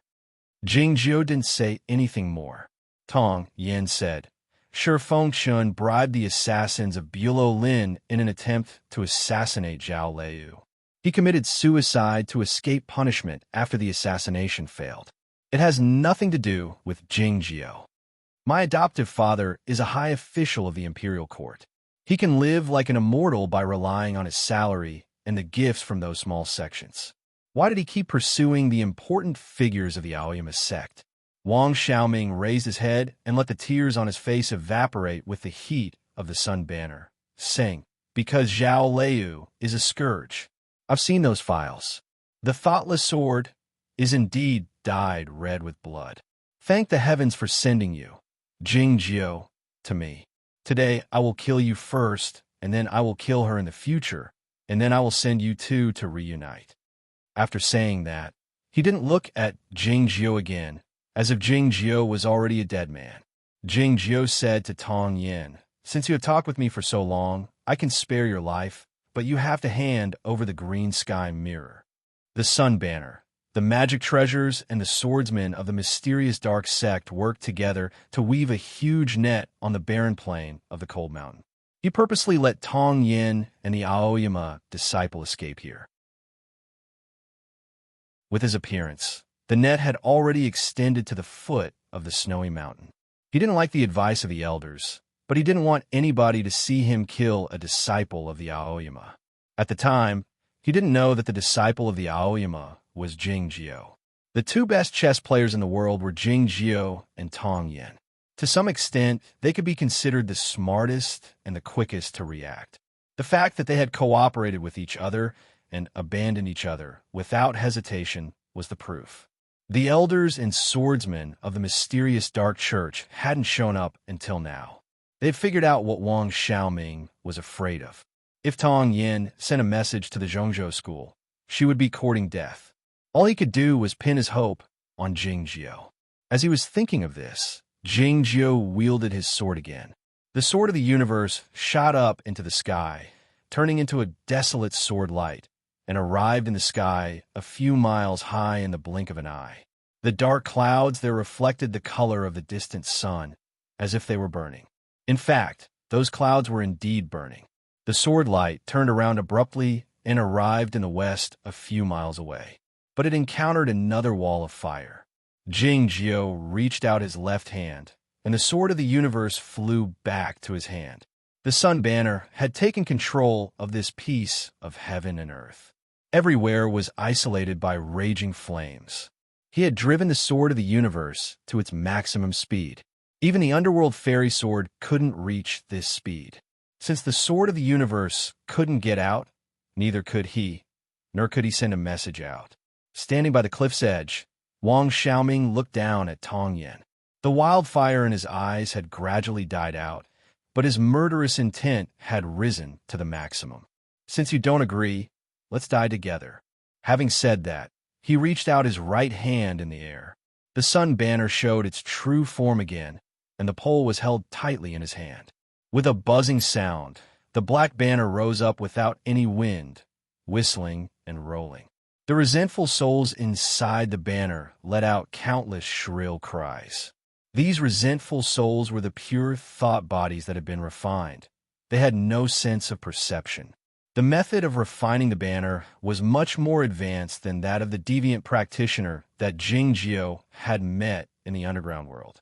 Along with the shrill cries of the resentful souls, the blood-red spots on the black banner grew brighter and then started to burn. When the sun banner started to burn, the whole heaven and earth started to burn. The sky was covered by dense clouds, and the snowy mountain was gloomy. All of a sudden, it turned red and warm, emitting a dazzling light. The sun banner was rotating at a high speed in Wang Xiaoming's hand, shooting out countless flames. Wherever the flames passed, the ice and snow melted instantly and then turned into steam. Even the hard rocks softened rapidly and turned into liquid. Soon after, countless flames appeared on the ground in front of the snowy mountain. Those were the earth flames triggered by the sun banner. They were not ordinary flames, but the real fire of the solar polarity, which, along with the Yin fire in the underworld river, were known as the most dreadful flames in the world. Even Jingjiao and the king of fire carps couldn't stand it, to say nothing of Tong Yin. The flames were everywhere. The icy land had turned into a swamp, and the icy stream had turned into a gurgling stream. But it was only a moment before the water was evaporated and turned into mist, blocking the view. The wild grass exposed after the snow melted was ablaze instantly, looking like the twinkling stars in the mist. The scene looked like a fairy realm, but it was a real hell in the human world. Jingjiao and Tong Yin were like a small boat in the vast ocean of fire. They could be swallowed up at any moment and turned into nothingness. The sun banner was indeed a magic treasure of the heavenly demon state. Once it attacked with all its might, its power was unimaginably powerful. Countless firewalls trapped Jingjiao and Tong Yin. They had no way to escape. A powerful energy suddenly came from the other side of the mist and the firewalls. A column of fire shot over. It was a direct attack from the sun banner. As she was on the verge of being burned to death, Tong Yin grabbed a slightly hard object in her sleeve with her right hand, wondering if she should use it now. It was then that she suddenly felt the weight on her body lightened. The green sky mirror was in Jingjiao's hand. Jingjiao walked to the front of Tong Yin and raised the green sky mirror to meet the incoming column of fire. It was a loud bang. The air waves surged up, and the flames danced wildly, and then dispersed in all directions. The few earth fires that were slightly closer to them were even suppressed back into the ground. The bright and terrifyingly hot flames were shooting out along the edges of the green sky mirror in all directions. Tong Yin grunted and spat out a mouthful of fresh blood. The blood was evaporated into green smoke by the high temperature before it could drop to the ground. He was only shaken by some of the shock waves, but he was already injured quite badly. Jingjiao sensed a tremendous force coming from his right arm, as if a mountain was pressing down on him. He was still holding the green sky mirror steadily, his right arm not moving an inch. If one looked at the ground from the sky, one would think that he was holding the sun in his hand. Tong Yan's fingers flickered in the air, employing the magic to put out the remaining flames on Jingjiao and her own clothes. The green sky mirror was still blocking the column of fire, emitting a bright glow. The air in the ocean of fire was flowing violently, causing the whistling wind and the booming sounds of thunder. Looking at the back of Jingjiu, he asked, "Can you do it?" Jingjiu replied without turning his head around, "It's more resistant to heat." Wang Xiaoming's laughter could be heard in the distance outside the ocean of fire. "Interesting. You're using the green sky mirror, a treasure of the heavenly state of the great vehicle, as a shield. It's such a waste. But how can you block the fire when heaven and earth are on fire?" No sooner had he said this than the sun banner displayed its power again. The ground fires that had just been extinguished rose up from the cracks in the ground again, growing fiercer this time. More terrifyingly, countless balls of fire dropped down from the rolling dark clouds in the sky above the snowy mountain. The flowing flames in the sky looked like a meteor shower bombarding the ground. No matter how powerful the green sky mirror was, it was only so big. How could it block the rain-like flowing flames? Under such circumstances, anybody would have only one thought. If only the green sky mirror were a bit bigger. Jingjiu tossed the green sky mirror into the sky. The green sky mirror expanded against the wind, instantly turning into a huge bronze mirror of 100 feet in diameter. The green sky mirror had been like this when they were in the deep end of the Huiying Valley. The huge bronze mirror was like a huge tree shade, shielding the heads of Jingjiu and Tong Yin. Boom, boom, boom, boom. The flowing flames in the sky landed on the surface of the green sky mirror, creating countless sparks and loud booms, as if hundreds of catapults were attacking the city at the same time. Tong Yin lifted her head to look at the green sky mirror. Looking at the human figures and the pavilions, she asked uncertainly, "Is this okay?" Jingjiu rubbed his right shoulder and said while looking at the green sky mirror in the sky, "If it can't fight and can't do anything, it's not a magic treasure of the heavenly state." During the wars in the human world, the wagons of the attacking army were often covered with a layer of iron, which could block the arrows and the dreadful hot oil. The green sky mirror played the same role at the moment, except that it was heavier and hovering in the air, looking like a magic treasure that could control the air. If there weren't so many firewalls on the ground in front of the snowy mountain and they couldn't pass through it, the green sky mirror would be able to protect them as they left the place. Innumerable balls of fire dropped down from the sky and landed on the surface of the green sky mirror like shooting stars, sending out innumerable sparks and scattering on the ground of the barren plain. The green sky mirror descended slowly, getting closer to the ground. Wang Xiaoming's cruel voice came out from the snowy mountain again. "It's indeed interesting. But as I said, heaven and earth are all flames. Even if you can block the sky, what about the earth?" No sooner had he said this than the flames coming out from the cracks in the ground suddenly grew higher, and the ocean of fire grew fiercer. The flames coming out from the ground were the chaotic fire of the sun banner. If it were a regular cultivation practitioner, he would be killed instantly if he touched it. Tong Yin employed the escape method of heaven and earth and leaped up in the air. She leaped up to a height of 100 feet and hid in the shadow of the green sky mirror. The terrifying flames coming out from the ground kept on rising up, and it seemed that they would engulf her soon. An extremely wide flying sword suddenly appeared and blocked the flames. The sword of the universe and the green sky mirror were like two pieces of iron, sandwiching the two of them, leaving only a small gap between them.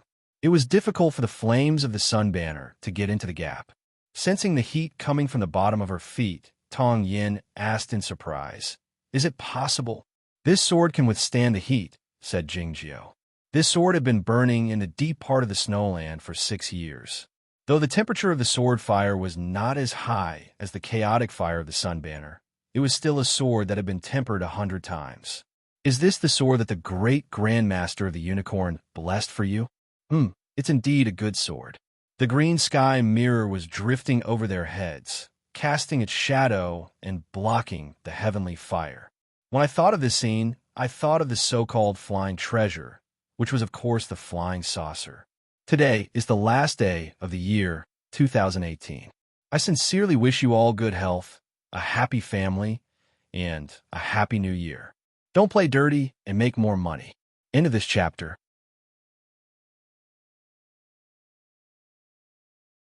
Chapter 466. Happy New Year for The Path Toward Heaven. There's no update today, so don't forget, currently typing, please wait a moment. After the content has been updated, please refresh the page to get the latest update.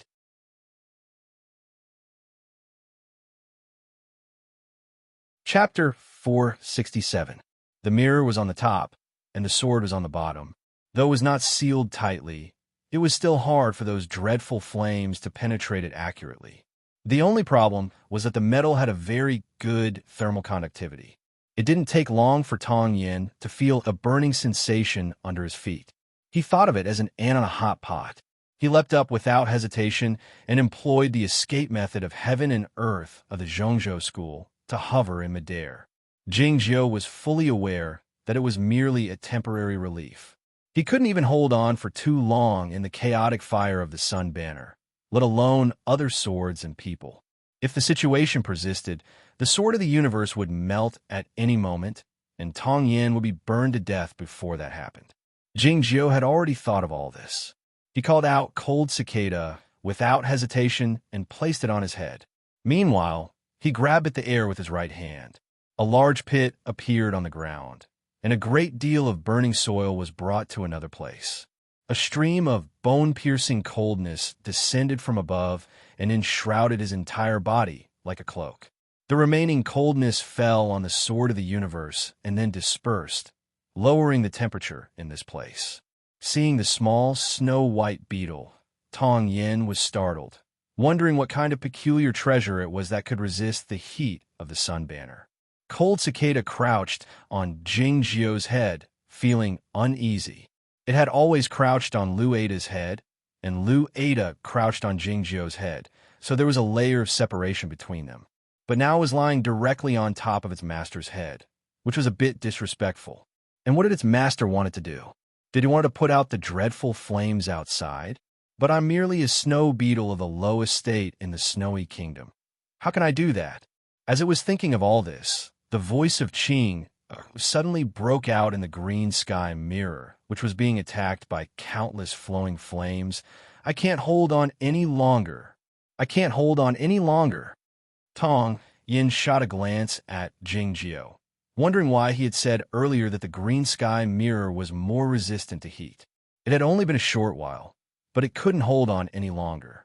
Jingzhou was baffled as well, as he thought that according to his calculation, the green sky mirror should be more resistant to heat than the sword of the universe.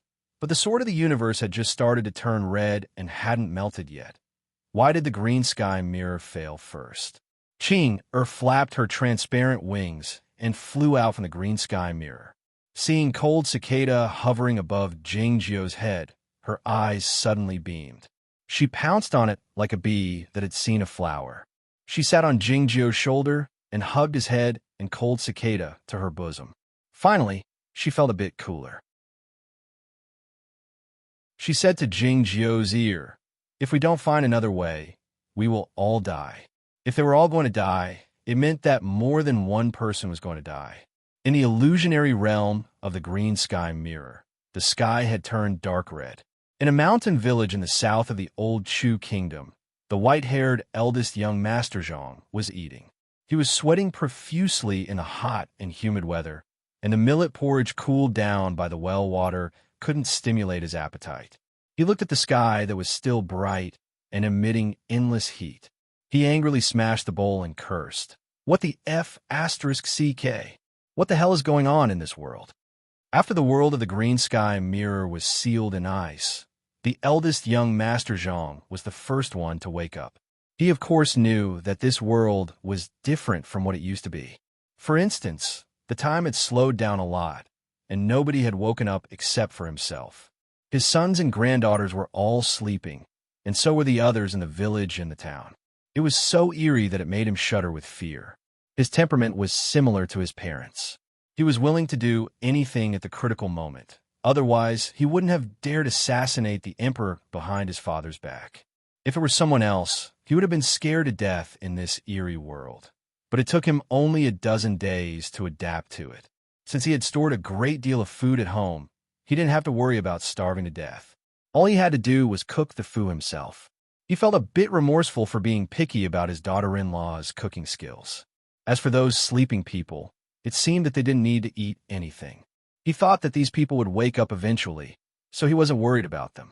He ate a salted fish from one house and a few handfuls of green vegetables from another house every day. He didn't have to worry about that. However, the whole world suddenly became extremely hot at noon that day. It was dusk, but the night hadn't arrived yet. He couldn't stand it anymore. He walked out of the small courtyard with the wooden stick in his hand. He climbed to the top of a small hill and looked at the distance. He had taken off his clothes a long time ago, and his skinny body was covered with sweat. The green trees had withered and were on the verge of dying. If things continued like this, the water in the river would dry up. What about those sleeping people? Would they be killed by the heat before they could wake up? The eldest young Master Zhang turned around and glanced at his own courtyard at the foot of the hill. Thinking of his lovely granddaughter, his dry lips quivered slightly. "Your Majesty, if you don't do something about it, they will all die," he murmured. A bell suddenly rang in the deep part of Jing Jiu's Dao heart. He had returned the bell to Sensei a long time ago. So where did the bell come from? In the next moment, he vaguely heard someone say something to him, and he had a general idea of what was going on. The green sky mirror could still resist the sun banner for a while, but that world couldn't. This was different for what he had predicted. As such, he had no choice but to alter the plan a bit and employ that method in advance, hoping that it wouldn't affect the final outcome. The flowing flames in the sky kept on landing on the green sky mirror, giving off a dull and dreadful sound. The flames coming out from the cracks in the ground shot up into the sky and burned the sword of the universe. It was truly a concern that the sword would turn back into the fire stick in the snowland. All of a sudden, a great deal of sand and dirt appeared out of nowhere.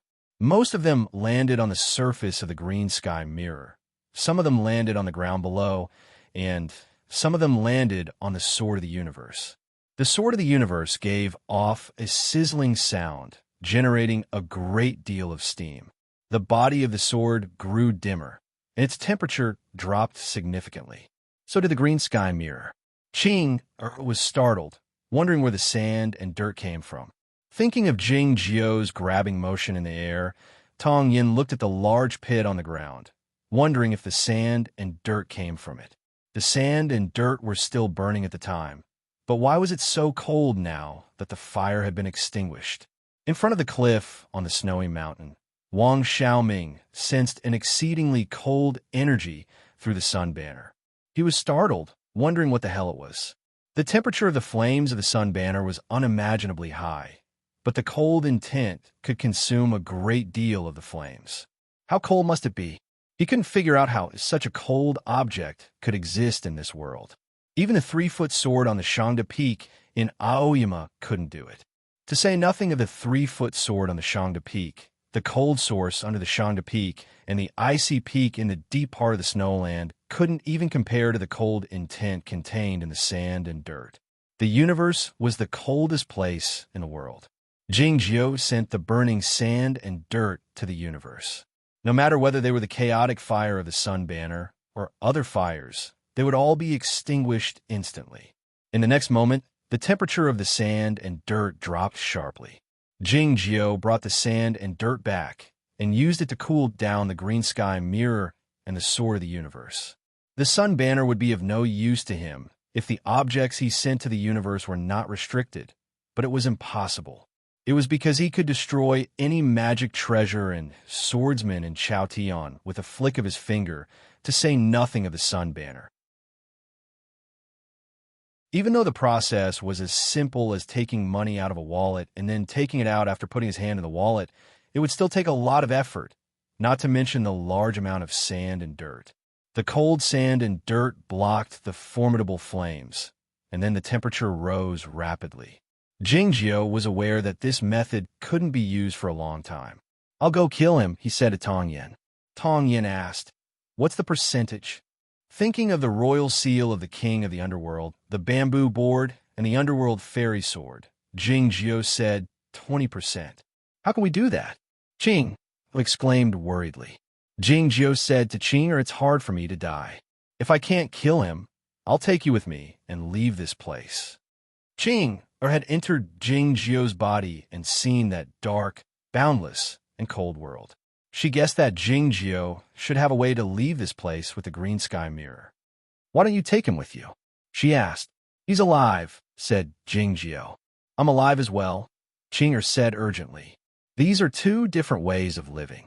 Jing Jiu turned to Tong Yin and said, If you have any last words, tell her first. Having said that, Jing Jiu reached out his hand and handed Ching to Tong Yin, disappearing from sight. In Ching bosom, Cold Cicada looked around fearfully, wondering if its master intended to abandon it. Without the cold sand, the temperature of the green sky mirror rose rapidly, and it soon turned red. If the temperature continued, the bronze liquid would drip down from the mirror.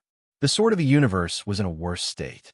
It had started to soften, looking like a noodle, no, a flatbread.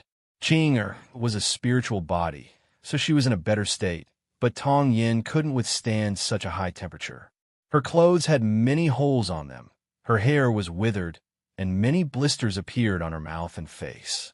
She looked even worse than the sword of the universe. Cold Cicada kept on crawling on Tong Yan's face in an attempt to reduce the temperature and relieve the pain, but in fact, it was the one in the worst state. Its snow-white body had already turned red, and it was on the verge of being cooked. Hang on a little longer. He might be able to kill his opponent. Ching flapped her wings and dodged the flames while cheering on Tong Yin and Cold Cicada. 10% is too small a possibility. Tong Yin said to Ching Put away the green sky mirror, and I'll take you away from here. It wasn't until now that Ching realized that Jing Jiu had a backup plan. Feeling startled, she wondered if all those who were good at playing chess were as cruel and formidable as him. How could they abandon a chess piece and conceal their prowess until the end? She suddenly had a hope that Jing Jiu's chess-playing skill was superior to Tong Yan's. Did it mean that Jing Jiu had concealed something as well? Hearing what Tong Yin said, Cold Cicada stopped treating Jing Jiu's wound and jumped onto Jing Jiu's shoulder, looking at his lips intently. His master said there was a 20% chance of success, but this person said there was only a 10% chance. Did he look down on his master? Or did he think his master was deceiving him? No matter what, this person had deceived his master. When his master came back, he had to find a way to tell him. There was a hole on the other side of the snowy mountain. It was a hole left behind by the sword of the universe after it was knocked away by the sun banner. There was a thin, snowy stream at the bottom of the hole. The snowy stream grew larger and larger until it looked like a snowy waterfall. This was the result of the avalanche. The entire foothill was almost filled up by the snowy mountain. All of a sudden, the surface of the snowy ground bulged slightly and rose higher, looking like a snowman standing up. It was a snowman. The snowman was very small, and its lower body was buried in the snow, making it look even smaller. This snowman had a pair of black eyes. Besides that, there was nothing else on its face, including a nose and a mouth. It was a patch of whiteness, but it was very clean. Looking at the other side of the mountain, the snowman sensed the heat over there. Though there was no emotion in its eyes, it gave off a gloomy and dreadful energy. Happy New Year, everybody. I've corrected all the typos in the chapters a few days ago. I'm going to start fresh again. There will be many typos in the chapters in the coming days. I'll find time to correct them. Besides, this chapter is not a draft. I've finished writing it before 8 o'clock. I've collected the name of the Snow Girl. What do you think of it as by Mang Mang?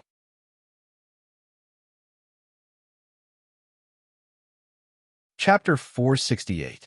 After reading everyone's opinion, I found it was not right to use the surname Bai. There are too many princesses with the surname Bai. I should just call her the Snow Girl. Mimi. There were many kinds of snowmen in the world.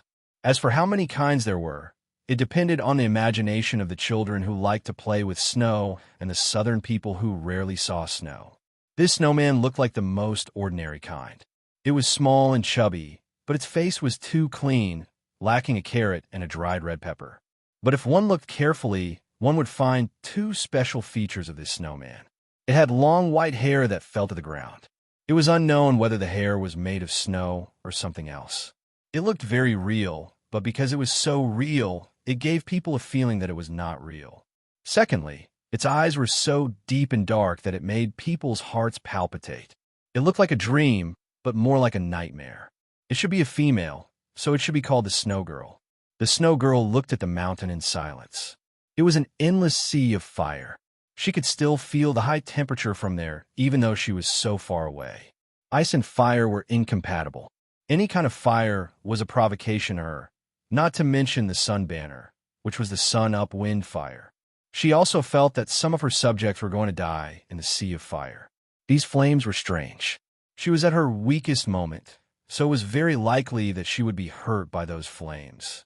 She was not afraid.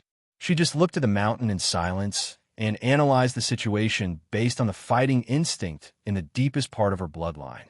She might leave or go there. At this moment, she suddenly sensed a breath. The moment she sensed the breath, a storm arose in her sea of consciousness. She was forced to stop calculating at an unimaginable speed. The breath came from a place she had never been to. It was extremely cold, and there was almost no trace of movement in it. It was almost absolutely still.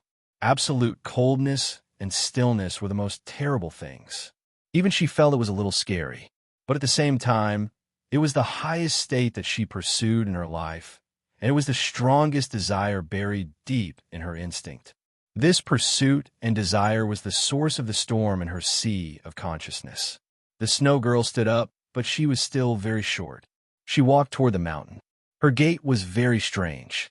It seemed that her feet were put in a white cloth bag, so she could only hop forward. She looked like a rabbit in a fairy tale.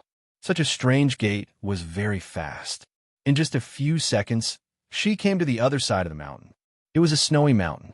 The snow that had fallen off the mountain could be seen everywhere. The snow was her servant. There were fires everywhere on this side of the mountain. The fires came from the cracks in the ground. The fires fell from the clouds, the frozen streams that were evaporated, and the stones that were burned to pieces. It was like hell on earth. She had never left the snowland on the icy peaks before, so she had never seen such a scene before. She felt very uncomfortable and unhappy. Wang Xiaoming was standing on the cliff. She didn't even take a glance. She did not care about any weak humans. Even though the banner was the source of the strange flames, it was not what she wanted to confirm the most. Her line of sight fell on the green sky mirror in the distance and saw Cold Cicada. She thought that Cold Cicada turned out to be a lowly subject, and the lowliest kind at that. It didn't matter if he died. Chun, and she sung Chun Chun. On, and of a king. Chun bye of Snow Girl she could buy to this. To on the sand, and of it. In, by. Girl by Chun she and a he by. A, he which he. Chun. Cold Cicada's whole body was bright red, looking like it was cooked. No matter how she looked at it, there was no possibility of coldness existing here. However, she was extremely sure that the coldness she was looking for was here. At the very least, it had existed in the sand and that lowly subject's body. Her eyes became even deeper, and the snow around her suddenly sank, forming a layer of extremely hard ice on the surface. The instinctive desire that came from the deepest part of her life and the pursuit of that realm caused her to ignore the flames and jump into the distance. A white line appeared in the sky, passing through countless layers of flames and leaving behind a hole. Huh! The Snow Girl landed on the barren land below the green sky mirror. The flames on the wasteland continued to burn, engulfing her and then extinguishing in an instant.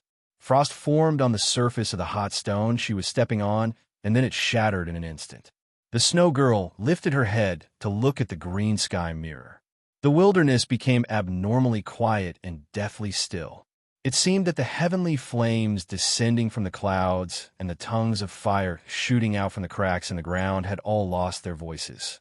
Sitting on Tong Yan's shoulder, Qing looked at the snowman on the ground with a pale face, wondering what kind of monster this was. Looking at the snowman, Cold Cicada felt an extreme fear.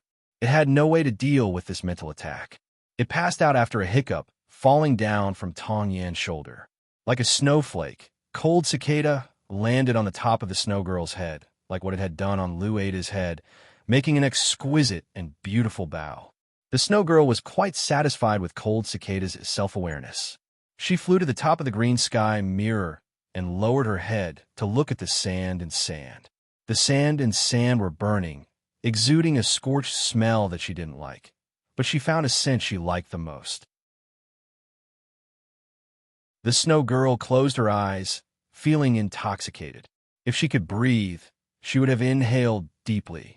It was then that the heavenly flames summoned by the sun banner dropped down again, bombarding the green sky mirror. The sand and sand were smashed in all directions, and the energy had gradually disappeared, like the scent on cold cicada. The snow girl opened her eyes and looked at the sky. Though she didn't reveal any emotion, the whole world was aware of her anger. Though she didn't make a sound, the whole world could hear her shriek. Hundreds of invisible waves shot up to the sky, along with the snowflakes that came from nowhere. It looked like a snowy waterfall shooting out from the green sky mirror. The snowy waterfall and the flowing flames in the sky met in the sky, giving off countless booming sounds and a violent wind. The wildfires on the ground swayed violently, and the color of heaven and earth changed. The flowing flames kept on falling down, and the ice and snow had gradually melted. The snow girl's face was a bit wet, and some water seeped out from her feet. The water was extremely cold as well. It flowed on the surface of the green sky mirror and extinguished the fire in the sand and sand easily. Drifting under the green sky mirror in the air, Tong Yin thought of the soundless shriek and the rapidly decreasing temperature. What was it that had come? In the next moment, he suddenly found that the sword of the universe blocking the underground fire had suddenly disappeared. The sun banner was indeed one of the most powerful magic treasures in the world. The walls of fire isolated heaven and earth, and also prevented the soundless shriek of the snow girl from reaching the snowy mountain. Yet, some of the flames could pass through the cracks under the ground. By the river of lava in the deep part of the underground, the king of fire carps had also heard the sound. A fearful expression showed in his eyes, wondering why that person had come out. He was struggling to decide whether he should go out or not. In the end, he chose to stay in the lava because he was truly scared. Who could defeat that person? Though Wang Xiaoming didn't know who had come, he could sense that a great deal of the sun banner had been swallowed. This fact shocked him to the core. After he had successfully tempered the sun banner, he was invincible. Even the king of fire left by the Zhongzhou school in the Gathered Soul Valley was not a match for the sun banner. Who was it? It could swallow the sun fire.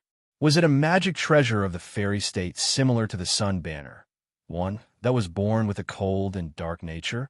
Yet, there was no such treasure in Chaotian.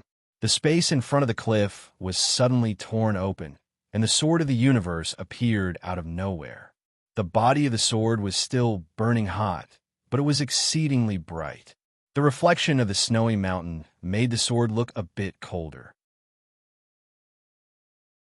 The sun banner flipped up on its own and pulled the sword of the universe into it, making it unable to move forward. How could a grain of rice emit a glow? As Wang Xiaoming was thinking of this, a more desolate figure suddenly appeared in front of the cliff. Jing Jiu passed through the ocean of fire and arrived in the middle of the battlefield. He grabbed the hilt of the sword of the universe and thrust it forward. A faint tearing sound rang out. The sword of the universe came out from the banner, thrusting toward Wang Xiaoming. The black smoke came out from the cliff, and the sun banner emitted countless balls of fire. Wang Xiaoming hid in the fire, yelling sharply, "Do you think you can stab me this way?" As he screamed out these 8 words, the resentful ghost in the sun banner had already cried countless times, and the fire swept across the sky. This was the combination of the chaotic fire and the tears of the dark spirits. Facing such a deviant method, even the figures in the heavenly arrival state would find it difficult to handle.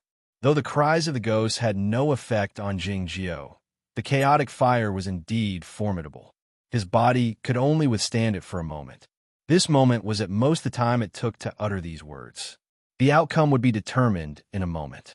In this moment, Jing Jiu wielded his sword once, but but in fact, he had wielded more than 3,000 swords. Most of the 3,000 swords were blocked by the sun banner, and only a few of them landed on Wang Xiaoming's body, leaving a few bloody marks on it. At the same time, the fire of the sun banner had swallowed up Jingjiu's body.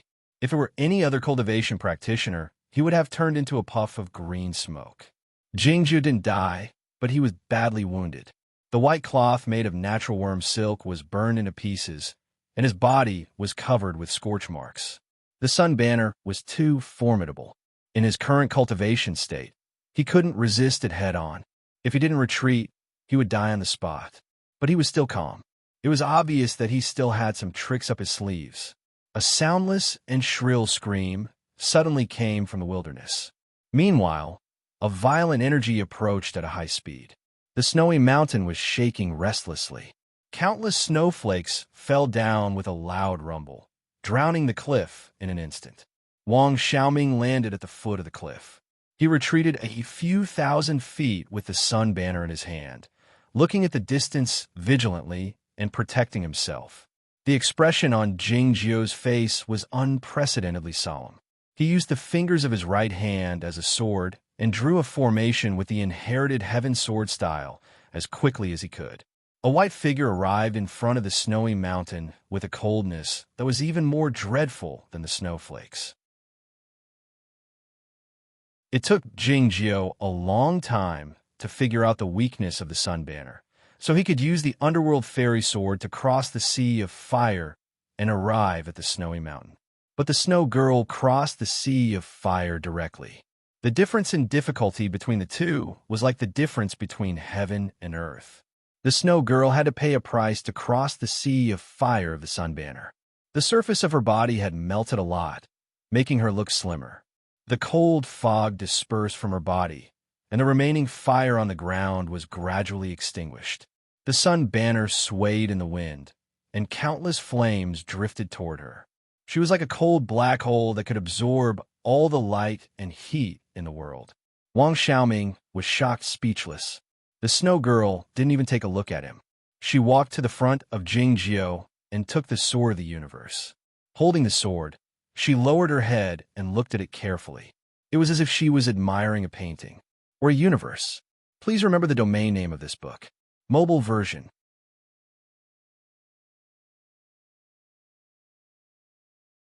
Chapter 469. The expression on Jingjiu's face was grave. He used his right hand as a sword and employed the sword style of the inherited heaven sword to form the formation. He was very serious, as if he were facing a formidable foe. How many people in the world could snatch the sword from Jingjiu's hand so easily under such circumstances? Zhao Liu was not one of them. What Jingjiu said was correct. Among all the sword styles of the 9 peaks of Green Mountain, Gu Qing's sword style of the inherited heaven sword style was the worst. It depended on whether Gu Qing could improve in the future. If he exerted his full strength, he would be able to compete with the snow girl. After all, the sword of the universe was his own sword. Yet, he could sense clearly that she was only interested in the sword. More importantly, Wang Xiaoming was not far away with the sun banner in his hand. He had to seize this opportunity. As the snow girl arrived in the field, the cloud-like flames drifted toward her after drawing an arc in the air. The heavenly fires in the clouds didn't fall down toward the green sky mirror, but bombarded her incessantly. The water in the stream froze into ice and evaporated into smoke. The red and hot rocks were frozen and cracked instantly by the cold water. It was a chaotic scene. It was evident that something was wrong with the sun banner. The chaotic fire in the banner started attacking the snow girl on its own, not obeying Wang Xiaoming's will. As the chilly wind rose, Jingjiu disappeared from the original spot and arrived a few thousand feet away. He wielded his right hand like a blade in the air toward Wang Xiaoming. He didn't use the seal of the king of the underworld, because it would take some time before it could exert its full power, and he didn't use other magic treasures either. All he used was his own right hand. Wen Qing said that the green sky mirror couldn't be used in combat. Jingjiu was baffled, thinking that a magic treasure of the heavenly state that couldn't be used in combat was no different from a piece of scrap metal. Would a magic treasure of the heavenly state that could be used in combat mean then? He wanted to try and see how much power his right hand had recovered after he had sharpened it from spring to autumn and then to spring. The sun banner rose up in front of Wang Xiaoming to protect him. The chaotic fire was attracted by the snow girl. Though the sun banner was a powerful magic treasure, it couldn't block Jingzhou's right hand. With a soft sound, an obvious crack appeared on the surface of the banner, which was filled with the color of the black soul fire. Wang Xiaoming had a look of disbelief on his face. How could this be possible?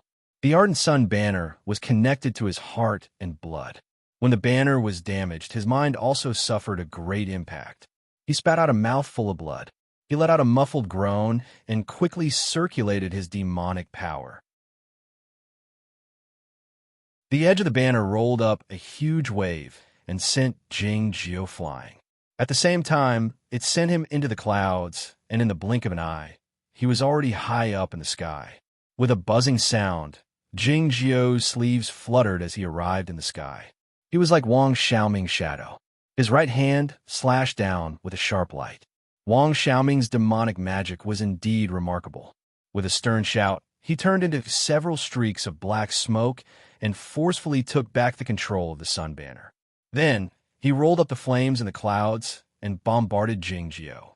A muffled clap of thunder sounded in the sky. The gloomy but incessantly burning clouds shattered and quickly dispersed. The wall of fire in the crevice gradually dimmed until it disappeared without a trace. Two straight lines appeared where the muffled thunder had struck. One line entered the front of the snowy mountain, and the other fell in the distance. There was a large pit in the distant barren plain. Wang Xiaoming's eyes were closed. The demonic armor on his body had broken into two pieces, and his chest was covered with fresh blood. His face as pale as a piece of paper. He suddenly opened his eyes while the black smoke was entangling around him, and he let out a howl like a wounded animal.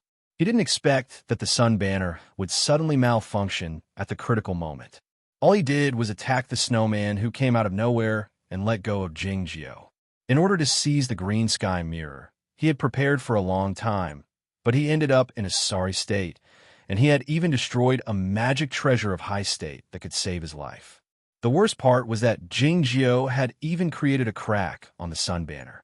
Though this crack wouldn't have a significant effect on the sun banner, how many more people would he have to kill if he wanted to temper the sun banner to a perfect state? What enraged and frustrated him the most was that he was inferior to Jingzhou. He dashed out from the bottom of the pit while holding the sun banner and was about to leap up into the air to continue fighting with Jingzhou. Along with a few sounds of breaking wind, Gao Ye and a few elders of the mysterious dark church arrived. Seeing the scene, they approached Wang Xiaoming hastily to stop him. The church master had suddenly disappeared from the headquarters, and the sun banner had behaved abnormally. As such, they knew that something had happened. As soon as the fire cloud of the sun banner dispersed, they rushed over. Unexpectedly, they saw such a scene. Though these elders were dissatisfied with Wang Xiaoming's behavior, they didn't dare do anything to him. All they could do was beg him to leave as soon as possible. This place was the northern foot of the cold mountain, close to White Town. The sun banner had caused such a commotion that day, so it would definitely alert those swordsmen of the Orthodox sections. If Zen Master and the others came over and took the opportunity to take the sun banner away, the mysterious dark church would be finished. Before he left, Wang Xiaoming glanced at the snowy mountain resentfully, thinking that he would kill him one day. Not long after the group of the mysterious dark church left, the swordsmen of the Orthodox sects arrived. They were the immortal He of the Kunlun sect and the church master of the Windy Broadsword sect. Standing in the clouds, they looked down at the devastated barren plain and the collapsed snowy mountain, furrowing their eyebrows, wondering what had happened here. Those melted rocks should have been melted by the sun banner of the mysterious dark church, but they didn't leave any trace of the melted rocks on the ground. A little earlier, the fire in front of the snowy mountain had been extinguished. The sun banner was taken away by Wang Xiaoming, so the fire couldn't be ignited without a source, and the fires in the underground had returned to their original places. Jingzhou stood up and wiped the ice and snow off his face. He looked at the distance with furrowed brows, his face pale. He didn't expect Wang Xiaoming to have a demonic armor on him. Though it was shattered by Jing Jiu's sword, this man's life was saved. The snow girl was still standing on the same spot. She lowered her head to look at the sword of the universe in her hands and sensed the energy on it. The surface of her body had melted a great deal. The water dripped onto the ground and turned into ice instantly. But it seemed that she didn't notice that she had been injured severely by the chaotic fire of the sun banner.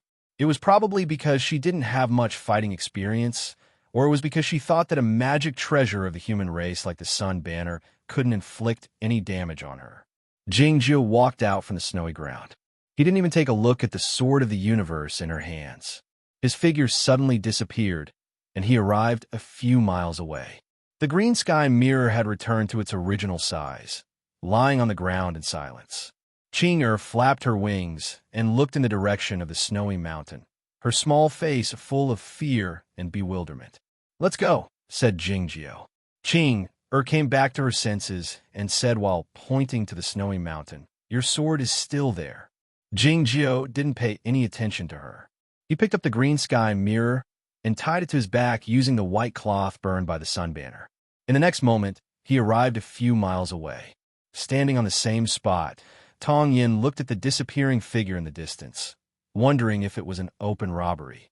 Qing didn't notice that Tong Yin had been left behind. "Your worm is still over there," she reminded Jingjiu. Jingjiu didn't give a response, as he thought that he had no choice but to go as far as he could, not to mention the sword of the universe and cold cicada. Soon, he arrived at a patch of snowy mountains 100 miles away with a green sky mirror on his back. He sensed something was out of place and realized that he should head south instead of traveling in the snowy mountains. There were no trees on the snowy mountains, so the broken cliff was quite visible. He landed in front of the cliff, remaining silent for a while. As the wind rose, the sword of the universe drifted up. Sitting on the sword, the snow girl had a small body, her white hair spread out behind her like a gauze dress. Cold cicada hung in her hair, looking quite adorable. She looked at Jing Jiu in silence, her dark pupils devoid of any emotion.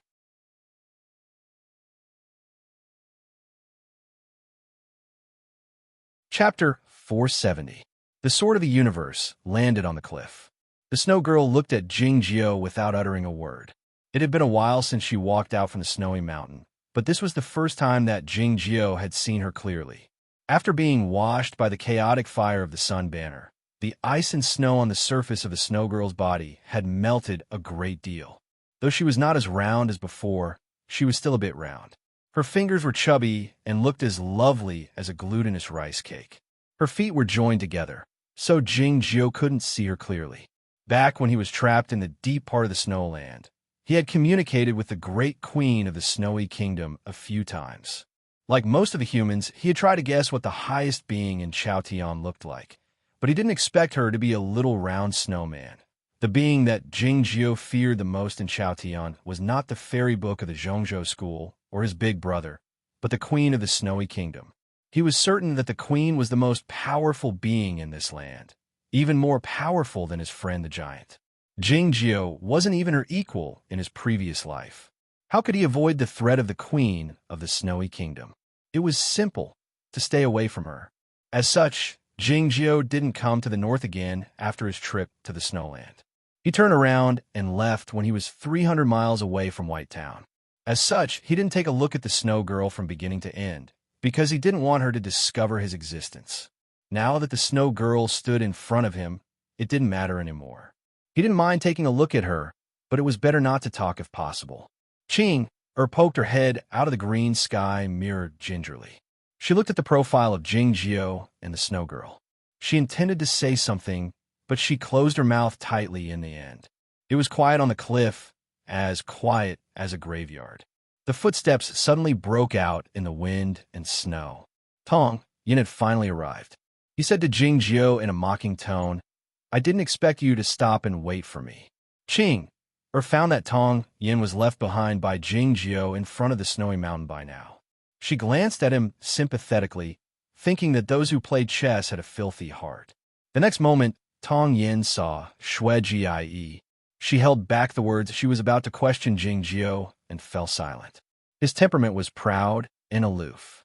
He was calm even after seeing Jing Jiu leave with a green sky mirror. But his silence at the moment had nothing to do with calmness. It was obvious that he was shocked speechless. The reason why his emotions fluctuated so strongly was because he had already vaguely guessed Shui Jiayi's background. He was a talented disciple of Zhongzhou school, and his cultivation was profound. At a young age, he was already a swordsman in the middle stage of Yuanying realm. However, he didn't play any role in the battle in front of the snow mountain. It was not because he was too weak, but because the sun banner was too powerful. If Shui Jie hadn't appeared, they would have been dead by now. In other words, the snow girl was their savior. However, Jing Jiao didn't even dare to take a look at her. He ran away faster than a stray dog. He even abandoned the sword of the universe, a flying sword of the immortal standard that he had refined with great efforts. Why? With the addition of another person, there was still no sound coming from the snowy cliff. It was still as silent as a tomb. There was no difference between a joint tomb and a single tomb. It was then that a voice suddenly broke the silence. It was unclear when Cold Cicada had woken up. It was very happy to see Jing Jiao, its thin limbs rubbing against each other at a high speed, making buzzing sounds. Jing Jiao, Tong Yin, and Qing all fixed their gazes on Cold Cicada. The expressions in their eyes were complicated, including pity and admiration. Even the snow girl shot a sideways glance at Cold Cicada. If she had the whites of her eyes, it would look like she was rolling her eyes. By now, Cold Cicada had realized what was going on, feeling extremely terrified. Its body suddenly stiffened, and it dropped to the ground like an empty chestnut shell, making a faint pah sound. What frightened it the most was that for some reason, it couldn't pass out. Jing Jiao shot a glance. Cold Cicada struggled a lot. After hesitating for a long time, it crawled gingerly toward Jing Jiao on the snowy ground. The snow girl fixed her gaze on Cold Cicada. Cold Cicada became stiff again. It turned its body around slowly, glancing at her and then at Jing Jiao. Cold Cicada didn't know where it should go in the wind and snow, though it was a vast world. In the end, it closed its eyes and made up its mind. It lay on the ground and pretended to be dead, but its body was trembling incessantly. Looking at the snow girl in silence, Jing Jiao suddenly reached out his hand to pick up Cold Cicada and then put it away. The temperature in the cliff began to drop rapidly, and heaven and earth were shrouded by the cold intent. The snow girl suddenly uttered a gurgling sound while staring into Jing Jiao's eyes. The sound was very weak, like the sound of a hungry puppy who wanted to drink milk. Qing opened her mouth, unable to utter a single word. The expression on her face was quite interesting, as she wondered who could have expected this person's voice to be like this.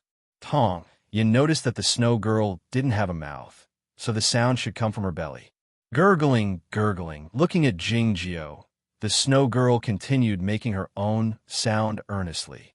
No matter what kind of sound it was, it could lighten the tense and depressing atmosphere. Moreover, it was such a weak and lovely gurgling sound. One wouldn't feel scared even if it came from the grave.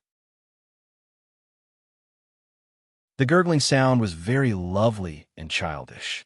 The gurgling sound was annoying at most, but it was never scary. Qing felt a bit relieved, asking, "What is she saying?" Tong Yin shook her head and looked at Jing Jiao. Jing Jiao stared at the snow girl, as if he were facing a formidable foe or an abyss, as if he were looking at Nan Wang after drinking wine. "Do you also want to go there?" he asked. The snow girl gurgled again. "No, you're alive," said Jing Jiao. The snow girl gurgled twice, seeming to be puzzled. "Its name is Cold Cicada. Yes, it can go there because its life state is very low, and I thought this little guy was a bit strange back then."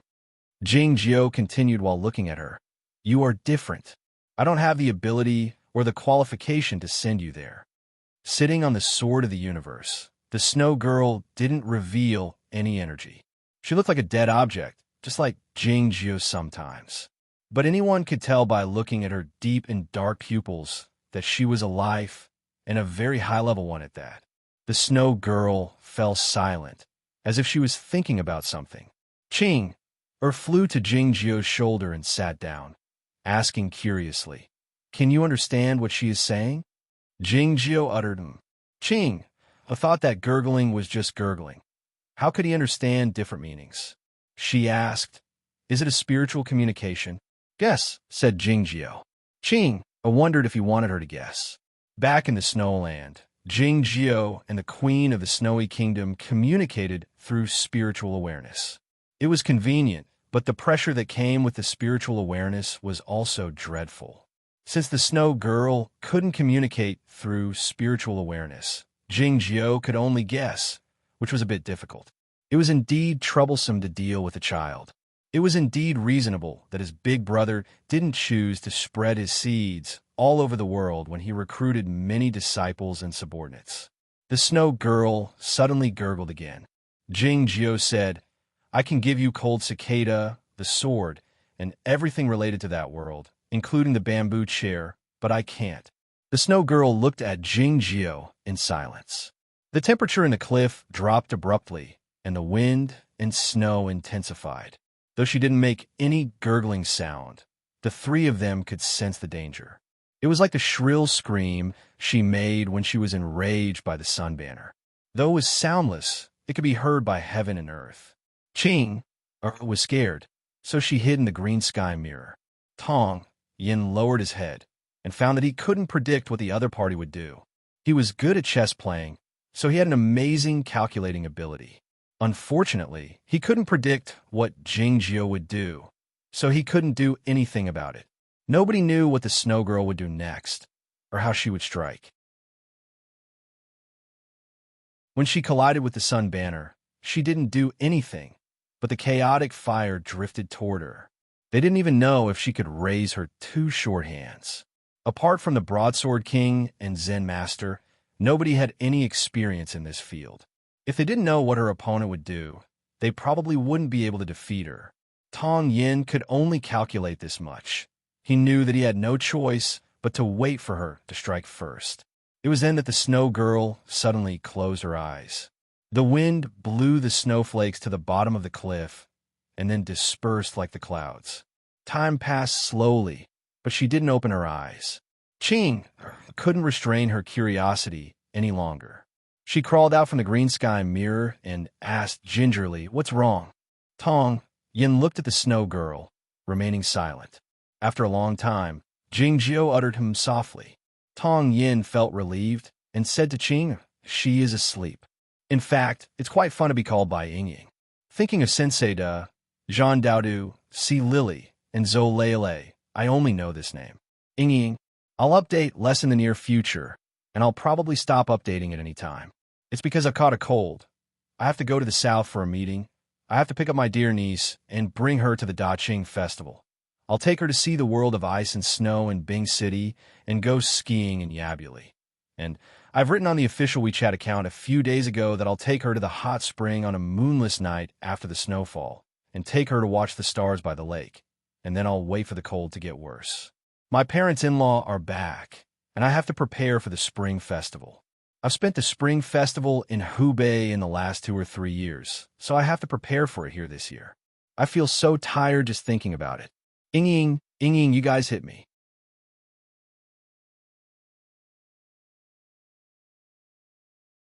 Chapter 471.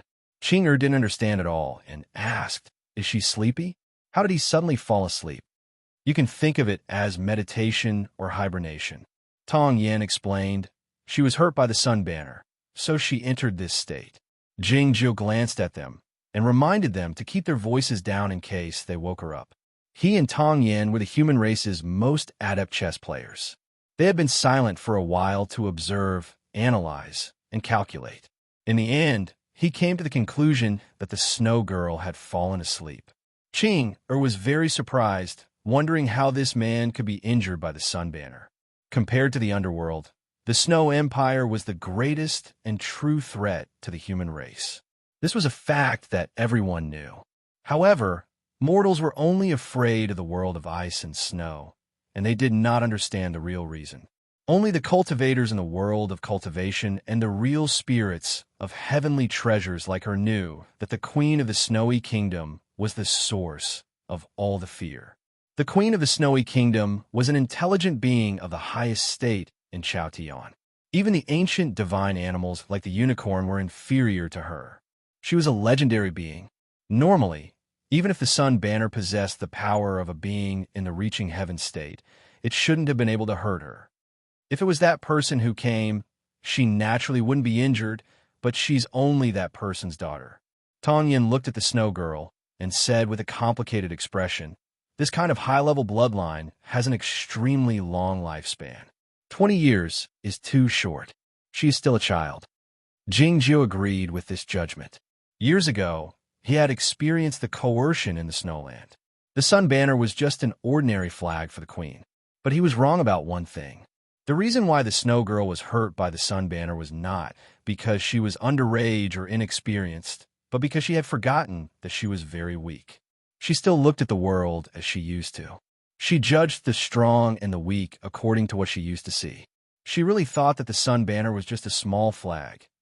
Qing said happily, "That's great. Let's go then." Tong Yin fell silent again. Jingjiu looked down at the snow and wind at the foot of the cliff. No one knew what he was thinking. The north of the cold mountain was to the south of the snow line set by the humans.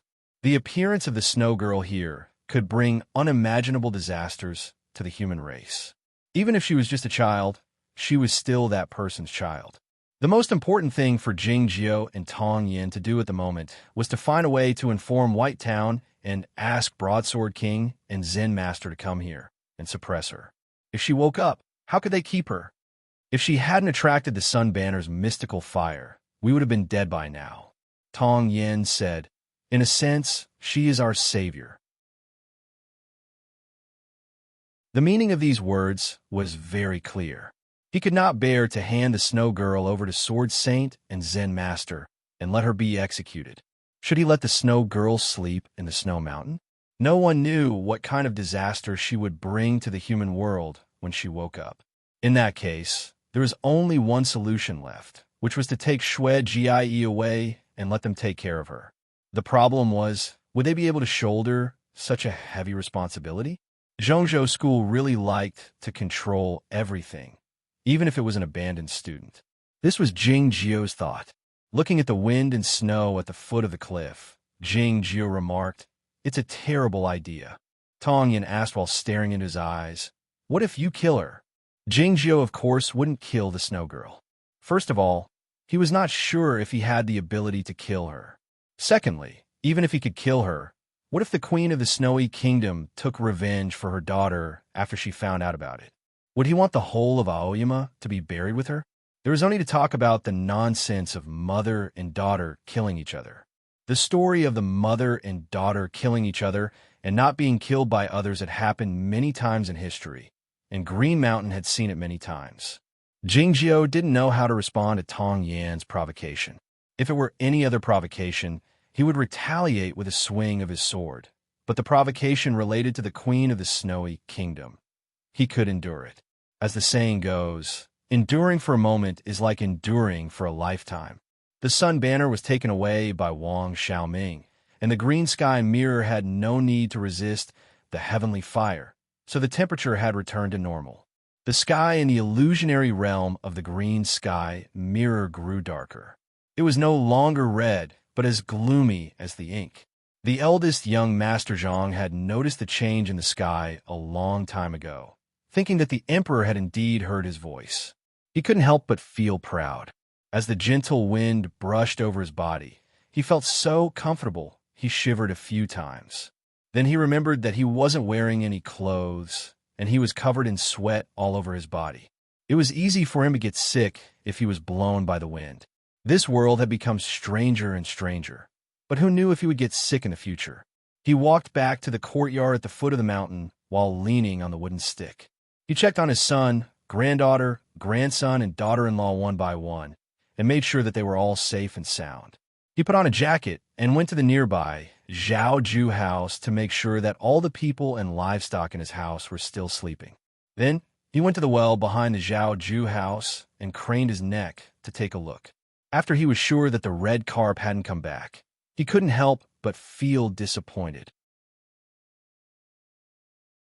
Thinking of the peculiar phenomenon that day, he was worried that the red carp would be safe. Over the last few years, he was the only one in the village who was awake. Even the livestock and the magpies at the entrance of the village were sleeping. Though he wasn't scared out of his wits by the peculiar phenomenon, he couldn't help but feel a bit lonely. It wasn't until last year that he suddenly found a red carp in the well, and that the carp could talk to the humans. He was so happy that he said good morning to the carp every day after he got up, and then he talked to the carp every day. He had killed a lot of time by doing that. Through the conversations he had with the carp, he learned that the red carp was a divine beast of a different world, called the King of Fire Carp, who lived in a patch of scorching lava. Unfortunately, the King of Fire Carp was a bit dull, and it seemed that he hadn't been to any other places. All he could talk to the carp about was how formidable he was, which made him feel bored. As a result, the red carp had suddenly disappeared a few days ago. The eldest young Master Zhang was so anxious that he almost jumped into the well. He searched for the carp in the rivers around the village for a long time, and he even went to the market in the town and searched the fish shops for the fish that would never rot, but he still couldn't find the carp. In the deep end of the barren land, in the scorching lava river, the fire carp felt relieved when he sensed that the dreadful energy was moving away. He had finally come up to the surface of the river and rolled a few times cheerfully, splashing a large amount of red lava and burning a picture on a cliff wall. It was better that the carp had left, the farther the better. It had nothing to do with him if the human race encountered any trouble. He was merely a fish. In the next moment, he sensed that the energy of the green sky mirror was also moving away. He couldn't help but stop wagging his tail and looked up worriedly, wondering if Brother Zhang would have a mishap. In recent years, the coldness in the snowland had grown colder and colder, and the snowfall season in Jui City and other places had grown longer. Even Dayuan City, which had a pleasant climate, had grown much colder. It had been a long time since the beginning of spring. The sky in Dayuan City had cleared up and had been warm for a few days. But suddenly, a heavy snowfall occurred, and the coldness of late spring arrived. The accumulated snow was everywhere on the streets, and the surface of the rivers was covered with a thin layer of ice. If a cultivation practitioner looked down at the ground from the sky and observed it for a long time, he might find that this snowfall had nothing to do with the coldness of late spring or the cold air in the north. The mountains and fields in the north had started to grow green. Dayuan City and its surroundings were covered with white snow, looking like a white circle. The closer one was to the center of the circle, the thicker the accumulated snow was, and the colder the air was. There was a nunnery at the intersection of a mountain stream in the northeast of Dayuan City. There was a nunnery at the end of the stream when one turned to the right. This nunnery was covered with white snow, which happened to be the center of the circle. An old rock was lying on the ground in front of the nunnery. 2 words were carved on the rock: 3,000.